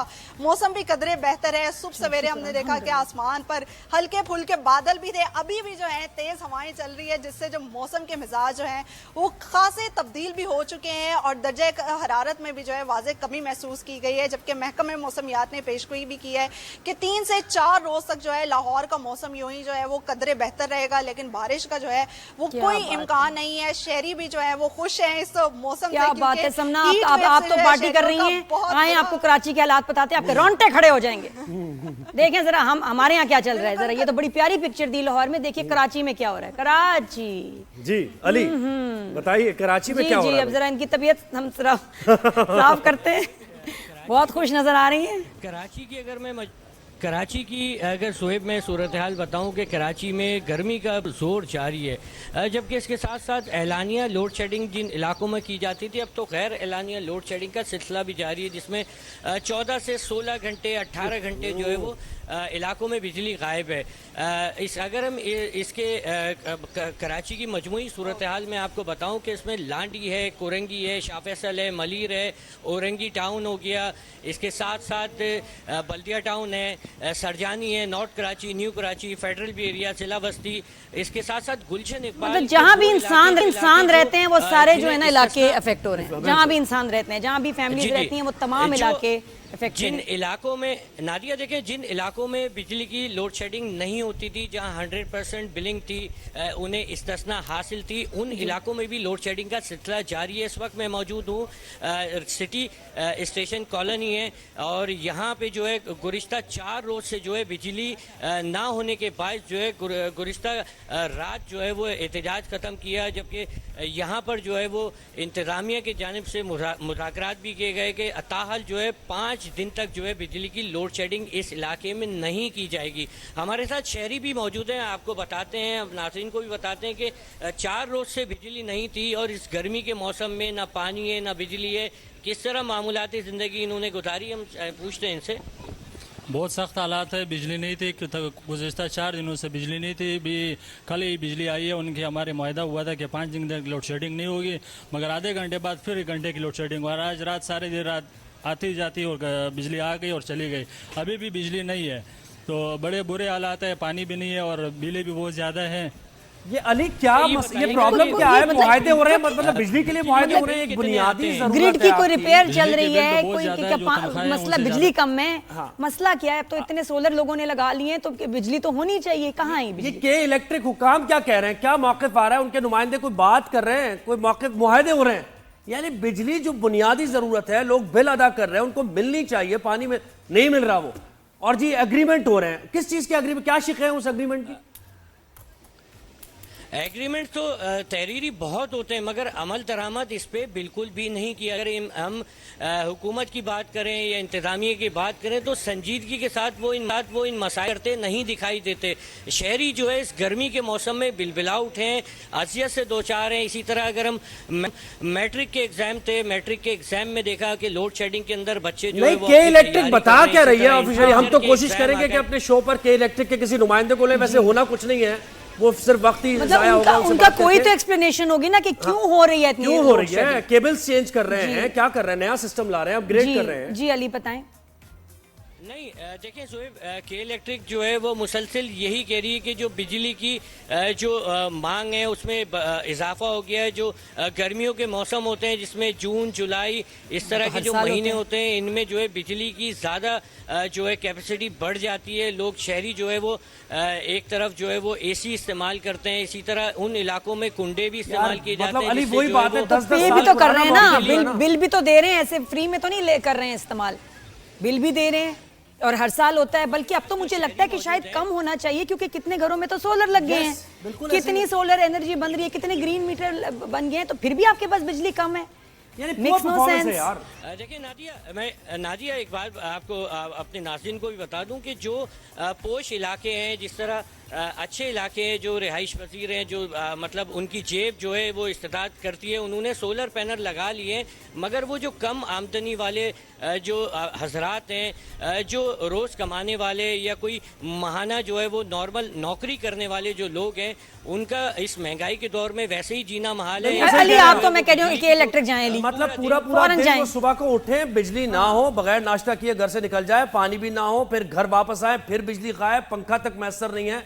आखिर कसूर क्या है कराची के शहरियों का कि के इलेक्ट्रिक अभी तक मुसल्लत है उन पर, और जब उनसे बात की जाए वो कहते हैं कि सिस्टम को अपग्रेड कर रहे हैं, अब ये बेहतर हो जाएगा, अब केबल हम नहीं लेकर आ रहे हैं, अब मीटर्स नए लग रहे हैं। मीटर्स नए लगने के बाद बिल ज्यादा आ रहा है बस, और खास तौर पे ये तब करते हैं जब हीट वेव हो, ताकि कोई बचत ही ना हो, मतलब पहले इंसान तकलीफ में हो, क्योंकि यहाँ तो हमारा ये समुद्र की हवाएं उसी से थोड़ा प्लेजेंट रहता है। हर एक के पास तो एसी नहीं है, हवाएं भी बंद हो जाए, बिजली भी बंद हो जाए, दम घुटता है भाई, कैसे होगा इन दिनों में? तो ये बिल्कुल ही गलत है कि ये जरा सी भी देर की लोड शेडिंग करें। आप प्लीज अली भाई जाएं के इलेक्ट्रिक, फौरन जाएं, आप उनसे बात करें, मुझे बताएं। घरों में पहले जो हमें पहले बिजली के मीटर लगाए गए थे, जो वो एक पुराने मीटर थे, उसमें लोग कहते हैं कि जो शहरी कहते हैं कि बिजली का जो एवरेज बिल है वो कम आता था, मगर अब जो डिजिटल मीटर नफ्स कर दिए गए हैं, इसमें जो है वो बिजली ये कहते हैं कि हम कुछ ना खाएं मगर बिजली का बिल बस आप बिजली आए ना आए बिल जरूर आएगा, आपका बिल आपको देना है। अच्छा हमें अली हमारे साथ ही रहिए, इस्लामाबाद से महविश ने हमें ज्वाइन किया। महविश आप बताएं, कराची का तो देख लिया आपने अहवाल, हम थोड़ा सा लाहौर गए थे, लोगों को जरा मतलब वहाँ जरा अच्छी रिपोर्टें थी, आप इस्लामाबाद का बताएं कि क्या चल रहा है, लोग मजे में हैं या तकलीफ में? देखिए जिस तरह मैं कराची और लाहौर का अहवाल सुन रही हूँ तो इस्लामाबाद उससे काफ़ी हद तक बेहतर है, लेकिन इस्लामाबाद में भी अब दोहरा मयार जो है वो शुरू हो गया है, क्योंकि यहाँ पर जो पोश एरिया है वहाँ पर तो लोड शेडिंग नहीं होती थी, वहाँ पर तमाम सहूलियात मौजूद है, हर एक चीज़ मौजूद है। लेकिन इस्लामाबाद के जो नए एरिया डेवलप हुए हैं जिनको इस्लामाबाद में जो है वो जम किया गया है, अगर हम बात करें जी सेक्टर की बात करें या गौरी टाउन की हम बात करें या कन्ना पुल की बात करें, बनी गाला की बात करें, तो वहाँ पर लोड शेडिंग जो है वो अब शुरू हो गई है, बाकायदा शुरू हो गई है। और वो थोड़ी नहीं हो रही है, 1-2 घंटे की नहीं बल्कि 6 से 8 घंटे लोड शेडिंग अब इस्लामाबाद में भी होने वाली है। पहले तो इस्लामाबाद में कोई लोड शेडिंग नहीं होती थी, लेकिन इस साल लोड शेडिंग जो है वो ज़्यादा अब उसको जो है वो एक्सेप्ट किया जा रहा है और कोई यहाँ तक कि इस पर कोई कंप्लेंट भी नहीं हो रही। और जबकि हर कोई बिल देता है, हर यहाँ पर बिल जो है वो काफ़ी बाकायदा दिया जाता है, चेकिंग होती है, लेकिन उसके बावजूद शहरी जो है वो लोड शेडिंग जो है वो फेस कर रहे हैं और जब भी थोड़ी सी हवा चलती है तो बिजली चली जाती है। मैं सिर्फ उन जगहों की बात कर रही हूँ जो कि थोड़े से जो है वो इतने डेवलप एरियाज़ नहीं है या नए नए जो एरिया जो है वो इस्लामाबाद में जम हुए हैं, लेकिन जो पोश एरिया है वहाँ पर कोई लोड शेडिंग नहीं है, वहाँ पर कोई मसाइल नहीं है, ना पानी का मसला है ना किसी और चीज़ का मसला है, वहाँ पर सब कुछ ठीक है। लेकिन बाकी जगहों पे तकलीफ की बात है जी। बहुत शुक्रिया Mahwish, thank you very much. बहुत शुक्रिया अली भाई आपका भी कि कितनी तकलीफ की बात है, आपके सारी रात ना सोना, फिर उसके बाद सुबह को एग्जाम के लिए जाना, ऑफिस जाना, पानी नहीं, इतनी इरिटेशन फ्रस्ट्रेशन आ जाती है। उसके बाद आप परफॉर्म कैसे करेंगे अपने, अगर आप दफ्तर जाएंगे आप कैसे काम करेंगे, कैसे आप रात को नींद आपकी ना हो, बच्चे रो रहे हो, कितनी बिल्कुल ऐसे। और आप देखिए कितनी इस्लामाबाद में मुख्तलिफ है बिल्कुल सूरत हाल कराची से, लाहौर में बिल्कुल मुख्तलिफ सूरत हाल है। हाँ। मेट्रोपॉलिटन सिटी आपका मुआशी हब है, यहाँ सबसे ज़्यादा टैक्स कराची देता है, सबसे ज़्यादा कमा के कराची देता है। और कराची की सूरत हाल ये है, कराची के शहरियों को ये बुनियादी ज़रूरियात भी नहीं मिल रही हैं। और आपके इलेक्ट्रिक को से जब भी पूछें स्पोक्स पर्सन आते हैं, मैं आपको मतलब 2, 3, 4 साल 5 साल के अरसे में जो मीडिया उन्होंने टॉक की है सेम होगी, अभी हमारे पास आ जाएंगे ना एक जैसी होगी, वही बातें करेंगे वो जो पिछले साल की होंगी उससे पिछले साल की होंगी। लेकिन और ये नहीं आप कह सकते कि जी जरूरत बढ़ गई है, यूजेज बढ़ गया, नहीं जी ऐसी बात नहीं है, वही यूजेज है जो हर साल होता है। लेकिन आप लोग कभी तैयार नहीं होते, कभी आप लोग कभी प्रिपेयर्ड नहीं होते कि जी गर्मियां आ रही हैं, इतनी बिजली हमें जनरेट करनी है, लोगों को देनी है, इतनी लोड शेडिंग नहीं होनी चाहिए, लेकिन कोई सोल्यूशन और बिजली सस्ती होनी चाहिए, सेम पुअर परफॉर्मेंस सस्ती होनी चाहिए। लाइन लॉसेज हैं आपके, लोग बिल पे नहीं कर रहे हैं, कुंडा सिस्टम है, तो ये किसने करना है?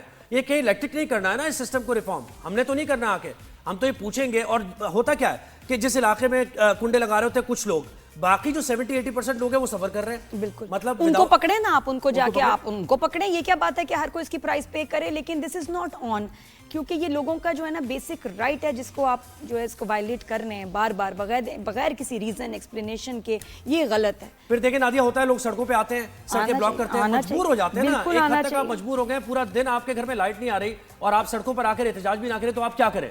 फिर वो एहतजाज होता है तो कहते हैं सड़कें ब्लॉक हो रही है। उससे पहले आप कोई मामला रिजॉल्व की तरफ जाए ना। ये सियासी जमातें ये बहुत ज़्यादा मौक़िफ़ लेती हैं कि अवामी इशूज़, हम अवामी नुमाइंदे हैं, तो भाई अवाम का मसला आप रेज तो करें, पार्लियामेंट के अंदर उठाएं तो सही कि लोगों को पानी नहीं मिल रहा, बिजली नहीं मिल रही, तो क्यों नहीं मिल रहा? बिल्कुल। और ये तो बुनियादी इतने बड़े बड़े प्रोजेक्ट्स अनाउंस हो रहे होते हैं, बेसिक जो हमारी नीड है वो नहीं पूरी हो रही है, तो हमें क्या इंटरेस्ट होगा बड़े बड़े प्रोजेक्ट्स में? हमें तो ये कि जी पानी, खाना, बच्चों का आराम, यही मिल जाए तो हमारी जिंदगी सुकून में है। बड़ी बड़ी चीजों से हमें कोई इंटरेस्ट नहीं है, हमारे ये जो बेसिक नेसेसिटी है पहले इसको पूरा करें। और बिजली बहुत बहुत इंपॉर्टेंट है कि इंसान को सांस ही ना हो रहा हो, नींद ना आए, पानी तो नहीं मिल दिया। लेकिन हम ये दुआ करते हुए मेट ऑफिस से अंजुम नजीर साहब ने ज्वाइन किया कि शायद कुछ रहम आ जाए मौसम को ही। अंजुम साहब अस्सलाम वालेकुम, मौसम का जरा अहवाल बता दें हमें, कराची में कुछ गर्मी कम होने वाली है या नहीं होने वाली है? 20 तक का इन्होंने लास्ट टाइम बताया था कि 20 तक हीट वेव खत्म हो जाएगी, तो हम पहुंच ही गए हैं 20 के आसपास। जी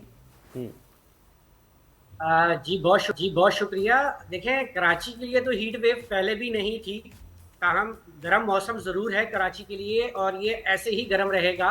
ऑल दो के आज कल जो है अगले 2 से 3 रोज़ तो टेम्परेचर जो है वो 35 से 37 की रेंज में रहेगा, जो कि नॉर्मल है। और लेकिन लग ऐसे रहा है कि आने वाले 3 रोज़ के बाद टेम्परेचर में थोड़ा सा इजाफा होगा, ये 37-38 तक भी जा सकता है। ताहम समंदरी हवाएं रहेंगी, लेकिन नमी ज़्यादा होने की वजह से गर्मी ज़्यादा फील होती है। और ऑफकोर्स आजकल कराची में लोड शेडिंग भी ज़्यादा है, जिसकी वजह से सफोकेशन डेवलप होती है और गर्मी ज़्यादा फील होती है। ये प्रॉब्लम तो है कराची में। नहीं तो हीट वेव नहीं, हीट किसे कहते हैं मुझे समझ नहीं आ रहा। दोपहर में 2 बजे ऐसी हीट होती है ना जैसे कोई किसी ने आग बरसा रहा हो। एक तो ये, और दूसरे कि जब हवाएं बंद हो जाती हैं कराची में तब तो वैसे ही इतना सांस लेना मुश्किल हो जाता है। तो अभी हवाएं चल रही हैं, कोई पत्ते हिल रहे हैं बाहर हैं, चेक करो। कोई नहीं, आने वाले 2 से 3 रोज तक तो कराची में हवाएं रहेंगी, तकरीबन 20 से 25 किलोमीटर फी घंटा की रफ्तार से हवाएं चलेंगी। लेकिन जिस टाइम पे हवा में पॉज आता है, हवा की रफ्तार कम होती है, तो उस टाइम पे गर्मी की शिद्दत बढ़ जाती है। सही बात है। और वैसे भी जो देखा जाए कि जो दुनिया में वेदर के जो चेंजेस आ रहे हैं, एक्सट्रीम क्लाइमेट के जो चेंजेस हैं, शिफ्ट है, उससे भी अब वेदर बड़ा अनप्रिडिक्टेबल हो गया, अजीब सा हो गया, जल्दी गर्मी आ रही है, शदीद गर्मी आ रही है। उसके बारे में भी बताएं, अभी कुछ पिछले अगर सालों से हम इसको कंपेयर करें तो कितना बदला है पाकिस्तान का और दुनिया का वेदर? देखें जी, अगर मैं करंट महीने की बात करूं और इसको पाकिस्तान भर को कंपेयर करूं पिछले साल के मई से, तो ऑल दो आपको पता है कि स्टार्ट ऑफ मई से बारिशों का सिलसिला जो है वो तकरीबन मुल्क भर को मुतासर कर रहा था, जिसकी वजह से टेम्परेचर जो हैं वो कम थे। ताहम अभी पिछले 4 से 5 रोज से टेम्परेचर पिछले साल के मुताबिक ही चल रहे हैं, यानी कि अपना ट्रेंड जो है वो दोबारा राइजिंग पे है और आने वाले दिनों में भी ये ट्रेंड राइजिंग ही रहेगा। और अगर हम बात करें जनरली तो लास्ट ईयर जो है वो पाकिस्तान का टेम्परेचर तकरीबन 1 डिग्री के आसपास जो है वो नॉर्मल से ज्यादा था और यही ट्रेंड अब आगे चलता हुआ नजर आ रहा है। तीसरी बात कि जिस तरह गर्मियां बढ़ रही हैं उस तरह हमारा जो इम्यून सिस्टम है वो भी अब कमजोर होता जा रहा है। हम जो है बहुत ज्यादा एसी के आदी हो गए हैं। अब अगर आप गौर करें तो पिछले 10-15 सालों पहले कराची में इतना एसी का इस्तेमाल नहीं था, 15 साल कह लें, 20 साल कह लें, तो हम अब एसी का इस्तेमाल बढ़ गया है। जब हम एसी को बहुत ज्यादा इस्तेमाल करते हैं तो जब बाहर गर्मी में निकलते हैं तो फौरन उसका इम्पैक्ट हमारी बॉडी के पंखे नहीं चल रहे, आप कह रहे एसी का, हवा भी तो नहीं चल रही ना, पंखे नहीं चल रहे यार, लाइट नहीं आ रही है 18 घंटे, आप कह रहे एसी चल रहा। उसकी वजह से जो है वो फौरन हमें गर्मी की शिद्दत बहुत ज्यादा महसूस होती है। सही है, टेरिबल। बहुत शुक्रिया अंजुम भाई, थैंक यू सो मच। अभी कोई इन्होंने कोई अच्छी खबर दी है? नहीं दी है, उन्होंने कहा कि गर्मी है ज़ाहिर है, लेकिन ये कि थोड़ा बहुत ट्रेंड बेहतर हुआ है पिछले साल का। उन्होंने कंपैरिजन किया इस महीने का कि बारिशें हो रही थी और इस बार नहीं हो रही, लेकिन अब दोबारा से बारिशों की तरफ ये ट्रेंड जा रहा है। ट्रेंड कब जाएगा, कहाँ पहुंचेगा? मिडिल ईस्ट में भी देखा, मुझे पता है जब मैं बाहर दुबई मिडिल ईस्ट में रहती थी तो मई में गर्मी नहीं होती थी, मई के एंड से शुरू होती थी। अब तो अप्रैल में गर्मी वहाँ शुरू हो गई थी कि बहुत फर्क अच्छा, वहाँ बारिशें भी ज्यादा हो रही हैं ना? ऐसा है, पहले बारिशें कम होती थी? पहले नहीं, इतनी बिल्कुल भी नहीं होती थी। और मुझे याद है जब मैं गई थी तो सालों बाद जो पहली बारिश हुई थी सब बाहर निकल गए, पागल हो गए। लेकिन अब उसमें आपको पता है और भी बड़े मसाइल, वजह से हाँ और भी बड़े मसाइल हैं, बिल्कुल ऐसा है। लेकिन ये कि वेदर चेंज जो है मुतासिर कर रहा है पूरे मिडिल ईस्ट को भी और ये जो हमारी कंट्रीज हैं इनको। लेकिन ज़ुहैब ने जो बादल देखे हैं सुबह वो मैंने नहीं देखे। मैंने वैसे देखे, रूट हमारा एक ही था तकरीबन, लेकिन पता नहीं भाई बादलों की मर्जी है, जहाँ बरसे, जहाँ बरसने हमारी गाड़ी में ना असल में मेरे ख्याल वो काले शीशे थोड़े से हल्के से शेडेड ग्रीन लगाए हुए होंगे और ये गाना कोई जबरदस्त चल रहा होगा। मैं तो सोता हुआ आ रहा हूँ ना। ज़ुहैब कोई खास गाना सुन रहे थे, पल पल जीना महाल, क्या सुन रहे थे गाना? वो ना छेड़े ना, जो तुम्हें बादल नजर आए वो बादल नहीं थे, ना छेड़ मलंगानू, वो बादल नहीं थे क्योंकि मैंने वो बादल नहीं देखे। ना छेड़ मलंगानू। जी, अब थोड़ा सा अगली खबरों की तरफ चलते हैं। हाँ बिल्कुल। और भारत अपना खुद ही दुश्मन है, मोदी अपने लोगों का दुश्मन है। और जिस तरह से ऑपरेशन अपने लोगों के खिलाफ उनके चल रहे हैं ना, आपकी सोच है कि वो लोग कितने परेशान हैं, डरे हुए हैं, सहमे हुए हैं। किस वक्त किसी को पकड़ लिया जाए उनको नहीं पता। और अब तो सिर्फ मुसलमानों की बात नहीं, जो हिंदू भी हैं जो थोड़े से समझदार अपना कुछ बोलना चाहते हैं, सही बात करना चाहते हैं, उनको भी नहीं छोड़ा मोदी। बिल्कुल ऐसे ही है। और पीछे पड़ गए हैं अभी, पीछे पड़ गए अपने जो कि मुझे पता था, कि ये खान्स हैं क्योंकि मुस्लिम हैं तो इनके पीछे भी पड़ना है, शदीद पड़ना है। कुछ लोगों ने अपना जो था स्टेटमेंट थोड़ा लेट दिया, उनसे दिलवाया गया। और मोदी जो है अपने खान्स के, जो बॉलीवुड के उसने सीज़फायर का शुक्रिया अदा कर दिया, उस पे भी उन्हें मसला हो गया। जी, लीडिंग इनके जो खान एक्टर्स हैं बड़े सालों से, इसकी भी इसको तकलीफ है कि भाई ये हिंदू एक्टर्स क्यों नहीं, ये मुस्लिम एक्टर्स क्यों हैं कि जो कि सालों से बॉलीवुड पे राज कर रहे हैं, लोगों के दिलों पे राज कर रहे हैं। तो ये देखिए इनके मुंह और इसके अलावा दूसरे लोगों के भी मुंह जो है इनको बंद कर दिया गया है कि भाई जो मैं कह रहा हूँ वो बोलो। बहुत सख्त स्टेटमेंट्स दो पाकिस्तान के खिलाफ, और कुछ एक्टर्स जो एग्जैक्टली वैसा नहीं बोलना चाहते तो उनको हरास किया जा रहा है, न्यूट्रल रहना चाहते हैं। जी, उनको हरास किया जा रहा है, उनकी फैमिलीज को हरास किया जा रहा है। और स्टार्टिंग विद आमिर खान जिसकी फिल्म अभी इनकी तारे ज़मीं पे 2 रिलीज होने वाली, उसका ट्रेलर आया और इतनी शदीद उसके खिलाफ ट्रोलिंग शुरू हो गई। एक तो ये कि हाँ उसका प्रोमो जो टीजर रिलीज हुआ तो वो film champion, international film champion का छापा है, चलो एक बात। लेकिन इसके अलावा फिर आप पर्सनल हो जाएं, बाइकॉट आमिर खान। फिर उनकी एक वीडियो निकाली गई कि जो वो 2020 में टर्की गए, फर्स्ट लेडी के साथ उनकी मुलाकात हुई। पहले तो ये बड़ी क्लास की बात थी, इंडिया सेलिब्रेट कर रहा था बड़ा, और उसके 5 साल के बाद यही चीज अब आमिर खान के अगेंस्ट यूज की जा रही है। धमकियां मिल रही हैं, शदीद इनकी फैमिली को धमकियां आ रही हैं, और ऐसी नहीं हल्की फुल्की धमकी नहीं, मार देने वाले ऐसे फोन होते हैं, आपकी सोच है, काट देंगे, मार देंगे, निकल के दिखाओ। नहीं, अर्नब ने कहा है कि जो लाल सिंह चड्ढा बनी है ये फ्लॉप इस वजह से हुई है कि टर्की में इसको शूट किया गया है, तो इसलिए लाल सिंह चड्ढा कौन है भाई? मुस्लिम थोड़ी है। नहीं, उससे पहले तो बड़े आप टर्की की दोस्तियों की बातें होती थी। ये सडनली आप देखें कि अब ये निकाला जा रहा है, वो मवाद, वो वीडियोस, आर्टिस्ट हैं, सालों साल में तो कितना इनकी वीडियोस, चीजें, एक्सपोजर, पहुंचाने का इल्जाम लगाया उन्होंने। जी ये भी है इस फिल्म से। वाह। तुर्की को आमिर खान फायदा पहुंचा रहे हैं क्योंकि लाल सिंह चड्ढा की शूटिंग तुर्की में हुई है। जी आप बिल्कुल, और कोई हरास करने वाली बात है। सैफ अली खान ने तो अभी कतर में ही घर ले लिया। उसने कहा मैं निकलूं, जान बचाए। जी कि उनको पता है कि और बड़े प्रेशर्स हैं, आपकी सोच है। सलमान खान का अभी मैं आपको इस वक्त बताऊं कि उसके घर के आगे एक बुलेट प्रूफ उन्होंने जो है ना सिस्टम लगा दिया है जी। उनको डर ये कि सलमान खान को किसी वक्त भी मार सकते हैं, इतने ज्यादा पीछे पड़ गए हैं। और वो पुरानी फुटेजेस निकाली जा रही हैं कि दिखाने के लिए, लोगों को गुस्सा दिलाने के लिए कि कोई गोली मार दे, कोई इनको मार दे खुद ही। तो लोगों में नफरत बनाई जा रही है, और ये आर्टिस्ट जो ये सब खतरे में। और इनका कसूर यही है कि एक तो ये मुस्लिम्स हैं, ऊपर से बदबख्ती इनकी ये है कि जी मोदी सरकार के मुल्क में रहते हैं। और सलमान, उन्होंने क्या कहा था? उन्होंने कहा खुदा का शुक्र है कि सीज फायर हो गया, बस ये सिर्फ उन्होंने लिखा, और इतनी जान से मारने की धमकियां आई कि उन्हें ट्वीट अपना डिलीट करना पड़ गया, और वो डिलीट करके भी ज़ाहिर धमकियों का सिलसिला नहीं रुकाया, उनको बॉयकॉट उनको किया जा रहा है, उनकी जान से, और वो निकलेंगे अपनी जान बचाने के लिए। इंसान फिर करता है जो कुछ उसे करना होता है, कि अब एक हद तक है ना, वो अपने हुब्बुल वतनी का सर्टिफिकेट वो अगर एक बंदे से लेने जाएंगे तो फिर मतलब फिर और अभी तो शाहरुख खान की भी बारी आनी। Shahrukh Khan was very pro Pakistani, ये शोज भी करते थे तो उसमें पाकिस्तानी आर्टिस्ट को बुलवाते थे, जिसमें इनकी वीडियोस भी हैं। हुमायूं सईद के साथ डांस कर रहे हैं, रीमा के साथ परफॉर्मेंसेस चल रही हैं, वीर ज़ारा के दिनों में खास तौर पे।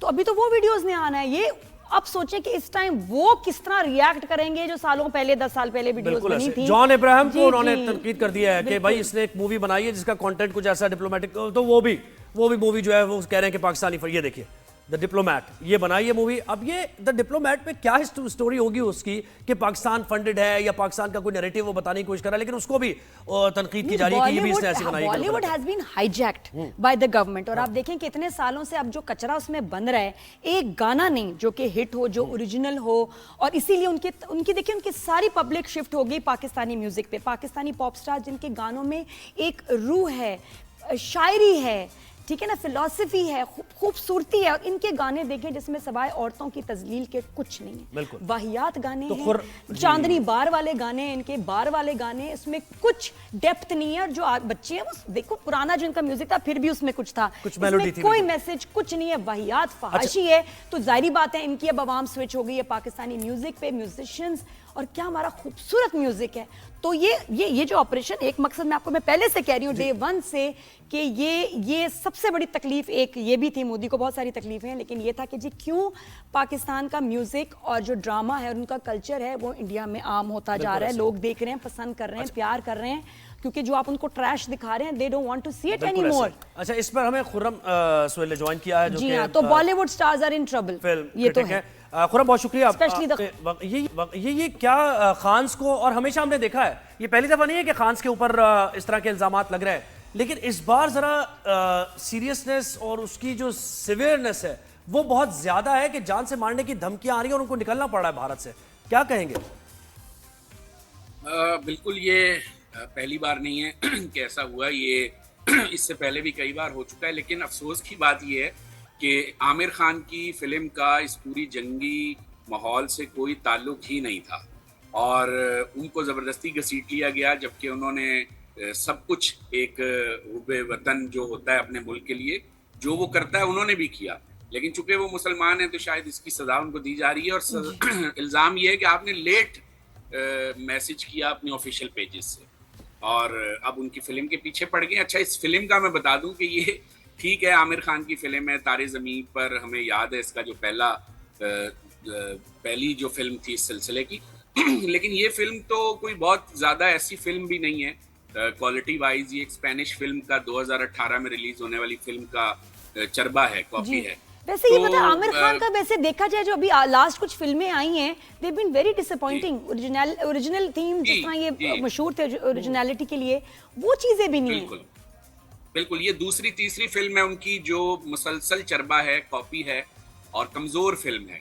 तो एक तो कमजोर फिल्म है, मुझे तो ऐसा लग रहा है कि इसको चढ़ाने के लिए जोड़ दिया गया आमिर खान की इस कंट्रोवर्सी के साथ कि शायद इस फिल्म को कोई फायदा हो जाए। फिल्म भी कमजोर है और ऊपर से जो इल्जामात लगाए गए हैं वो भी इंतहाई शर्मनाक हैं।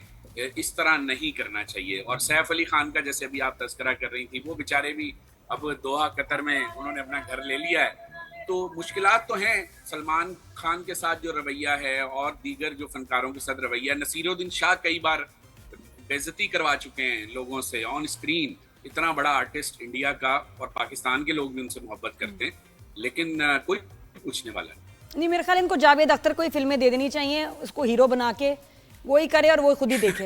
हाँ जावेद साहब अच्छे खासे बहुत इंसानियत की बातचीत करने वाले आदमी थे। न जाने उन्हें क्या हुआ, मेरे लिए बहुत सरप्राइजिंग है कि वो मैं 2-3 लोगों को तो देख के शदीद मुझे झटका लगा। बरखा दत्त को, वो पागल हो गई है, वो जैसे हंसती है ना करके पागल हो गई है। She is gone mad. जो उसकी ग्रेस थी एक जमाने में, एक कुछ सीरियसनेस थी, वो इट्स गॉन कंप्लीटली। वो पागल हो गई है और ऊपर से इनको भी जो देख के मैं कहती हूँ कि क्या हो गया। अच्छा मुझे ये पता है कि खान्स पे तो पूरी इंडस्ट्री इनकी चल रही थी और खान्स इतनी मूवीज बना रहे थे, उसके बाद भी अब तो इंडस्ट्री उनकी बिल्कुल ठप, कोई देख ही नहीं रहा। तो ये जब इनको निकाल देंगे तो फिर बचेगा क्या इनके पास? नहीं, Bollywood is dead now, dying भी नहीं, मेरा ख्याल डेड हो ही चुकी है कि इनको कहा ही जाता है बस एंटी पाकिस्तान फिल्में बनाओ, बस एंटी पाकिस्तान फिल्म दिखाओ। बच्चे लोग देखना नहीं चाहते भाई। और फिर ये गलत फिगर्स रिलीज करते हैं कि इनको इतने करोड़ों का फायदा हो गया, बिलियंस है, रिकॉर्ड तो तोड़ दिए। कौन से तोड़े पता नहीं कोई। बिल्कुल ये अभी जो फिल्म दी डिप्लोमेट इन्होंने नेटफ्लिक्स पर रिलीज की है इसी महीने, ये फिल्म जो है इस फिल्म को देख के लगता है कि इससे अच्छा तो हमारे पाकिस्तान में बच्चे मोबाइल पे फिल्म बना लें। इस कदर कचरा स्टोरी और उसको इन्होंने इतनी बड़ी लंबी चौड़ी कहानी बना के पेश किया है। इस्लामाबाद में इंडियन हाई कमीशन से कैसे एक लड़की को वाघा बॉर्डर पार कराना है, मुसलमान लड़की है जो यहाँ गलती से इसमें पाकिस्तान की कौन सी हिमायत कर दी जो वो तनकीद कर रहे हैं? मुझे तो ये समझ नहीं आ रहा। नहीं उसमें इस फिल्म की तनकीद नहीं हो रही। इस फिल्म को तो बहुत पसंद किया जा रहा है और ये बॉक्स ऑफिस पे बहुत हिट है इस वक्त इंडिया में। चूंकि ये पाकिस्तान के खिलाफ दिखाया है कि पाकिस्तान जो है वो वहाँ कोई कानून का दौरा ही नहीं है और कोई भी आके हमला कर देगा, जबकि खुद ही दिखा रहे हैं फिल्म के अंदर कि अदालत प्रोटेक्ट कर रही है, हमारी सिक्योरिटी एजेंसियां प्रोटेक्ट कर रही हैं, और साथ में ये भी दिखा रहे हैं कि राह चलते लोग आके उनके कॉन्वॉय पे हमला कर रहे हैं और फिर उनका एक इंडियन डिप्लोमेट बड़ी जद्दोजहद से मोदी स्क्रिप्ट लिखता होगा और भेजता होगा कि ये फिल्म बनाओ, ये लिखो उसमें ये, और हीरो वो खुद लगे। मतलब बिल्कुल बचकाना, प्रोपेगेंडा के भी कुछ एथिक्स होते हैं। लेकिन आप देखें कि इस नफरत में कितना नुकसान हुआ है भारत के बिजनेस को। उनकी बड़ी कितने रूह थी Bharat. India was known by Bollywood के गाने, स्टोरीज, एक्टिंग सब खत्म हो गया, बर्बाद हो गई है इंडस्ट्री इस शख्स की वजह से। पसंदी कितना और आप जो गाने, खुरम मैं कहती कि जो गाने आप इनके पिछले दिनों आए हैं उसमें सवाए आइटम नंबर्स के और इतने वाहियात अल्फाज हैं, कोई शायरी नहीं है, बस गंद है कि वो जो है इनके बार्स में चल जाएं और कहीं ना चलें, किसी की गाड़ी में नहीं, किसी के घर में नहीं। इसके अलावा ये सिर्फ बार्स के लिए गाने बना रहे हैं। बिल्कुल पूरी दुनिया में इनको मार पड़ रही है, इनका बॉक्स ऑफिस नीचे आ रहा है। स्ट्रीमिंग पोर्टल्स जब से आए हैं इनकी अजारादरी खत्म हो गई। नेटफ्लिक्स पे देखिए जो ये द रॉयल्स आई है कितनी बुरी तरह पिटी है, कितनी बुरी इनके फ्लॉप हो रही है। जो भी नेटफ्लिक्स पे फिल्म आ रही है गालियां कि what the hell is this, फिर भी समझ नहीं आ रही। तो अब इनको सोचना चाहिए, इंडिया की जो लोकल इंडस्ट्रीज बाकी काम कर रही हैं वो इनसे बहुत बेहतर हैं।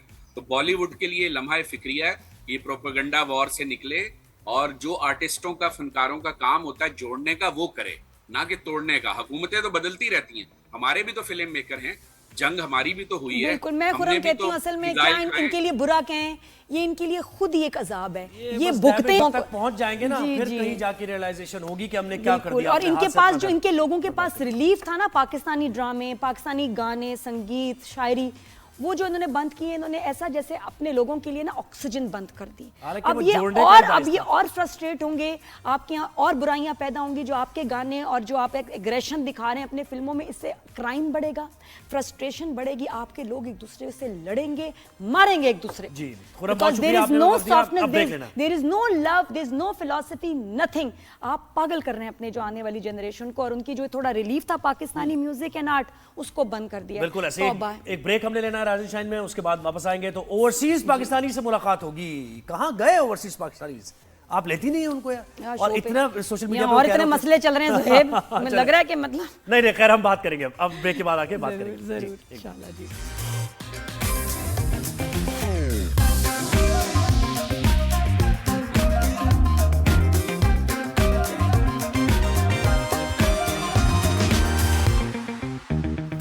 Welcome back after the break. आप देख रहे हैं राइज एंड शाइन, यहाँ बिल्कुल सही, उस कैमरे में नहीं, इधर आप मुझे देख रहे हैं और मैं उस कैमरे में देख रही थी जिप में। मुझे बहुत अच्छा लगता है जिप मूव करती है ना, ऐसे करके ऐसे करते हैं, मतलब उनसे आप जिप से बात करें।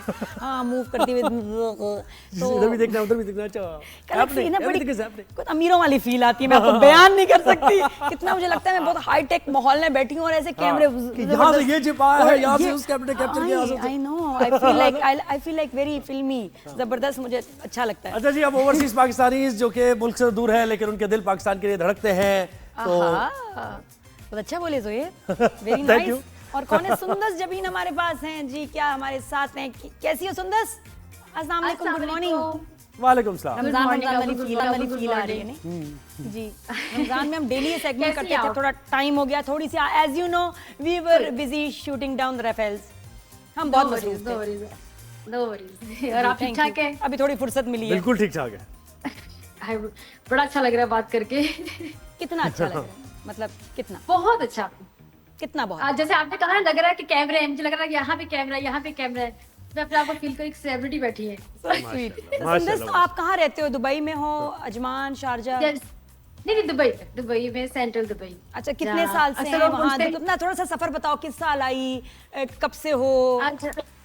दो साल से आना जाना था, लेकिन अभी हम साल पहले यहाँ मूव हुए कि मतलब कि वी हैव टू मूव, कि डिसाइड करा था जाना है। क्यों यूएस से क्यों मूव हुई आप? यूएस से मूव हुई ना? अच्छा, तो ना दुबई मूव लाहौर थी नहीं? इससे पहले कहाँ थी आप? दुबई मूव होने से पहले कहाँ थी? लाहौर पाकिस्तान। यूएसए में मैं जा चुकी 2 दफा, बेटे का एग्जाम था, तो मैं एज मतलब मेरा कंटेंट ये ट्रैवलिंग के राउंड, कुकिंग के राउंड, लाइफस्टाइल के राउंड, घर के राउंड, बस। पीसीआर ये क्या खबरें दे रहे हैं आप हमें कि यूएस से नॉलेज? यूएस से नहीं, वो गई है 2-3 दफा। 2 विंडो ऑपरेशन चल रहा होगा, कुछ और भी देख रहे हैं उस टाइम। अच्छा चलो कोई बात नहीं। सुंदर, तुम बताओ मुझे तो, क्या आप मैरिड हैं, बच्चे हैं, थोड़ा सा अपने फैमिली के बारे में बताओ, फिर मैं और फ्री होंगी थोड़ी देर में। जी, मेरे 3 बच्चे माशाल्लाह, मैरिड हूँ, और मैंने फिजिक्स में मास्टर्स किया हुआ है। हस्बैंड जो है सॉफ्टवेयर, उनकी अपनी कंपनी है। तो बस मेरा असल मकसद ही आने का ये था, मतलब मैंने इंस्टाग्राम पे वीडियोस बनाई। मेरा मकसद था जो स्मॉल बिजनेस है, ऐसी मेरी बहनें बेटियां जो घर में बैठ के काम करती हैं, उनको कोई प्रमोट नहीं करता है, तो बस उनके लिए मैंने वीडियोस बनाई। और अच्छा, बहुत सी बहनें ऐसी थी, हम आपको पीआर भेजना चाहते हैं लेकिन हम अफोर्ड नहीं कर सकते। मैंने कोई बात नहीं बच्चे, मैं आपको ना मैं खुद बाय कर लूंगी। तो मैं उनसे खरीद के उनके पेजेस को प्रमोट करना, मतलब मैं कहती हूँ कि मैं मुझे एक इनर सेटिस्फेक्शन जैसे कहते हैं ना, मुझे खुशी होती है कि मेरा कोई मकसद है। तो मैं क्योंकि हाउस वाइफ हूँ, कोई काम मतलब ऐसा कोई मेरा कोई मतलब आउटडोर कोई काम नहीं है, लेकिन बस घर में बैठ के। सही बात है, हस्बैंड बेहतरीन कंपनी चल रही है, कोई मसला ही नहीं, प्रॉब्लम ही नहीं है ना। ये भी है और अच्छी बात है कि अगर आप फाइनेंशियली स्टेबल हैं तो फिर आप सोसाइटी को कुछ वापस दें, बहुत अच्छी बात है। एग्जैक्टली। तो कौन से बिजनेस आप मुझे बताएं, आपने जो प्लेटफॉर्म दिया मुझे समझाया क्या? फिर बताओ। मेरे को शुक्र है किसी ने मुझे समझाया। नहीं, मैं तुम्हें बहुत अच्छा समझ गई हूँ। मैं बिल्कुल तुम्हें समझ गई हूँ सुंदस। क्या बात है। मुझे बताएं कौन सी जो प्लेटफॉर्म आप देती हैं खवातीन को, तो वहाँ पे कौन से बिजनेस कर रही हैं खवातीन? हाँ, खवातीन मैं इंस्टाग्राम पे, टिकटॉक मेरा जो है वो पब्लिकली है। उसमें जिस तरह कोई मुझे पीआर आता है, वही बात के मतलब उनकी प्रमोशंस कर दिया। अब दुबई में यूए वंडर्स नाम का जो पेज है, जिन्होंने मुझे अप्रोच किया, फिर उन्होंने कहा कि मुझे अप्रोच करें, उनके थ्रू मैं आपके पास पहुंची। अब उन्होंने एक इवेंट किया, मैं वहाँ पे गई, आप बिलीव करें कोई 8-10 बिजनेस थे। मैंने हर एक की अलग अलग स्टोरीज उनके पेजेस को मेंशन कर करके, मतलब वो हैरान थे कि मतलब आज तक हमें किसी ने प्रमोट नहीं किया। और वल्लाह आप यकीन करें, एक फूटी कोड़ी भी नहीं मिली थी ना। मैं कोई पैसा ना कोई लालच है ना कुछ मुझे ऐसा कुछ चाहिए। और सुंदर बस इसकी मुझे बड़ी अच्छा पावर लगता है कि वो जो चॉकलेट भी है वायरल, वो एक वीडियो से ही वायरल हुई थी और इतनी वायरल है कि पिस्ताशियो जो है उनकी शॉर्टेज हो गई है दुनिया भर में। तो ये वाकई सोशल मीडिया की इतनी पावर है कि कुछ भी जो है ना वायरल हो सकता है, मशहूर हो सकता है, ट्रेंड सेट हो सकता है। आपको बताऊं मैं कैसे वायरल हुई? कैसे? हमने फ्रिज लिया। फ्रिज? हमारा फ्रिज था, हाँ, जो होता है ओपन डोर 2 डोर फ्रिज ना। अब बाहर के मुल्कों में बैठे लोगों के लिए कॉमन है, लेकिन हमारे पाकिस्तान के लिए बड़ी बिग डील है। तो वो 2 साल पहले फ्रिज लिया, ऐसे ही बैठी हुई थी, मैंने ना खोलना शुरू कर दिया। हस्बैंड आ गए, उन्होंने वीडियो बनाई, अपलोड कर दी टिकटॉक पे। ओ मैं तो रातों रात वायरल हो गई। क्यों? ऐसा क्या उन लोगों को यूनिक था? क्या ऐसा मतलब फ्रिज में कुछ उनको ये यूनिक नजर आया, या आप जो बात कर रही थी वो यूनिक थी? वजह क्या है वायरल होने की? फ्रिज तो लेते हैं लोग। नहीं, फ्रिज थोड़ा यूनिक, मैं आपको बता रही हूँ। वो फ्रंट डोर है, डबल डोर है, प्लस उसका एक्स्ट्रा है। मेरा उनका बताने का स्टाइल कि मैंने बताया ये LG का फ्रिज है, इसमें ये वाटर डिस्पेंसर है, इसमें ये है, दिस एंड दैट। बस वो लोगों को पसंद आया कि आपने तो बैठे बिठाए उनकी एडवर्टाइजमेंट गर्मी में आप फ्रिज में बैठ भी जाते हैं, ठंडक लेते हैं, उसमें ये क्वालिटी है। फ्रिज को जरा तुमने थैंक यू किया? फ्रिज का काम है। मेरी कामयाबी की मैं कहना चाहूंगी थैंक यू टू फ्रिज। जबरदस्त। अच्छा, फिर कभी कभी ये भी होता है, पता है, कपड़े आपके, आपका मेकअप, आपकी लुक कैसी है, तो वो लोग जरूर उसको क्लिक करते हैं, कपड़े पसंद आ जाते हैं। यार कलर कितना यूनिक है, पोनी बनाई हुई कितनी अच्छी लग रही है। नहीं, ऐसी नहीं हूँ। नहीं, मेरा कंटेंट एक्चुअली कोई ड्रेसिंग है, ऐसा नहीं। मैंने कहा कि लोग कभी कभी क्लिक करते हैं थंबनेल पे कि वो पिक्चर के कलर्स और इतने खूबसूरत होते हैं कि वो भी अट्रैक्ट करता है कि यार ये क्या वीडियो है। सही बात, आप सही कह रही हो। अच्छा, मुझे बहुत से लोगों ने कहा आप YouTube पे क्यों नहीं आती? YouTube वाकई ये काम है, उसमें टाइम चाहिए, लेकिन मैं फर्स्ट प्रेफरेंस मेरी फैमिली, घर और सोशल मीडिया मेरा एक्स्ट्रा शौक है, एक्स्ट्रा टाइम निकाल के मैं उसके देखती हूँ। अच्छा, तुम बताओ पाकिस्तान कब आ रही हो? पाकिस्तान में कहाँ है वो जो पेटियां छोड़ के गई हो? सामान किसके पास है? वो चाबी किसके पास? पाकिस्तान हमारा लाहौर में घर है। इंशाल्लाह बच्चों के एग्जाम्स हो रहे हैं, तो हस्बैंड आते जाते रहते हैं, मेरे सास ससुर भी आते जाते रहते हैं। वो बड़ी बात है कि इस उम्र में मान के कि हम जितने साढ़े बच्चे 80 होते, लेकिन सानू बाउंड ना करे, तो आते जाते रहते हैं। बाउंड नहीं तो सामान तुमने बाय शिप भिजवाया था या नया सामान लिया दुबई जाके? पुराने सामान वही है लाहौर में? हाँ, वो घर सेट है, आपको पता है ना, आना जाना है, सासू सर है, हस्बैंड भी आते जाते रहते हैं, लेकिन मेरा जाना बच्चों के एग्जाम से भी डिपेंड करता है। बिल्कुल सही। सामान बड़ा पता लूज भी हो जाता है, सामान की फिटिंग भी खराब हो जाती है। की अब बात करें आप अपने, बिल्कुल जाएंगे। बहुत शुक्रिया, आपने हमें वक्त दिया और बहुत मजा आया आपसे बात करके। पॉजिटिव एनर्जी आपकी, पॉजिटिव वाइब्स आपसे। अल्लाह करे ऐसे PR और ऐसा प्यार मिलता रहे। बिल्कुल, फ्रिज हिट हो गया। आप एंजॉय। कुछ देखिए, पसंद आने की बात है, कुछ लोगों को कुछ आंखें पसंद आ जाती है, किसी की बाल पसंद आ जाते हैं। कुछ वीडियोस बड़ी अजीब वायरल होती है, जैसे मेरी थी बनाना मास्क की, अल्लाह माफी, वो इतनी हिट ऐसे 4-5 मिलियन, समझ ही नहीं आया। ऐसी तो कोई खास बात नहीं थी इसमें। मैं खुद सबसे ज्यादा मैं हैरान थी कि ये इसमें वायरल होने वाला ऐसा क्या है। तो कुछ चीजें होती हैं आपकी ऐसी वीडियोस जो पता नहीं होता कि कौन से क्या चीज क्लिक करनी है। अब मतलब केले के बालों के मास्क में ऐसा क्या खास बात है, बताओ जरा। और जब कभी आप इतने जबरदस्त कोई वीडियो बना रहे होते हैं, मैंने कमाल कर दिए, वो कोई नहीं देखता, कोई लिफ्ट नहीं। साइंस ही और है, समझ से बाहर। लेकिन एक चीज मुझे पता थी कि जब मैं नरेंद्र मोदी को सुनाऊंगी कि धमाके हो रहे हैं और कहाँ हो रहे हैं, पाकिस्तान के शहरों में नहीं हो रहे, असल में कहाँ हो रहे हैं, तो वो मुझे पता था कि वो इंडिया में 70 मिलियन लोग देखेंगे और देखा। जी हाँ, बिल्कुल ये मुझे पता है। राज से इजाजत दीजिए रादिया और ज़ुहैब को। कल आपसे मुलाकात होगी, अपना ख्याल रखिए, अल्लाह हाफ़िज़।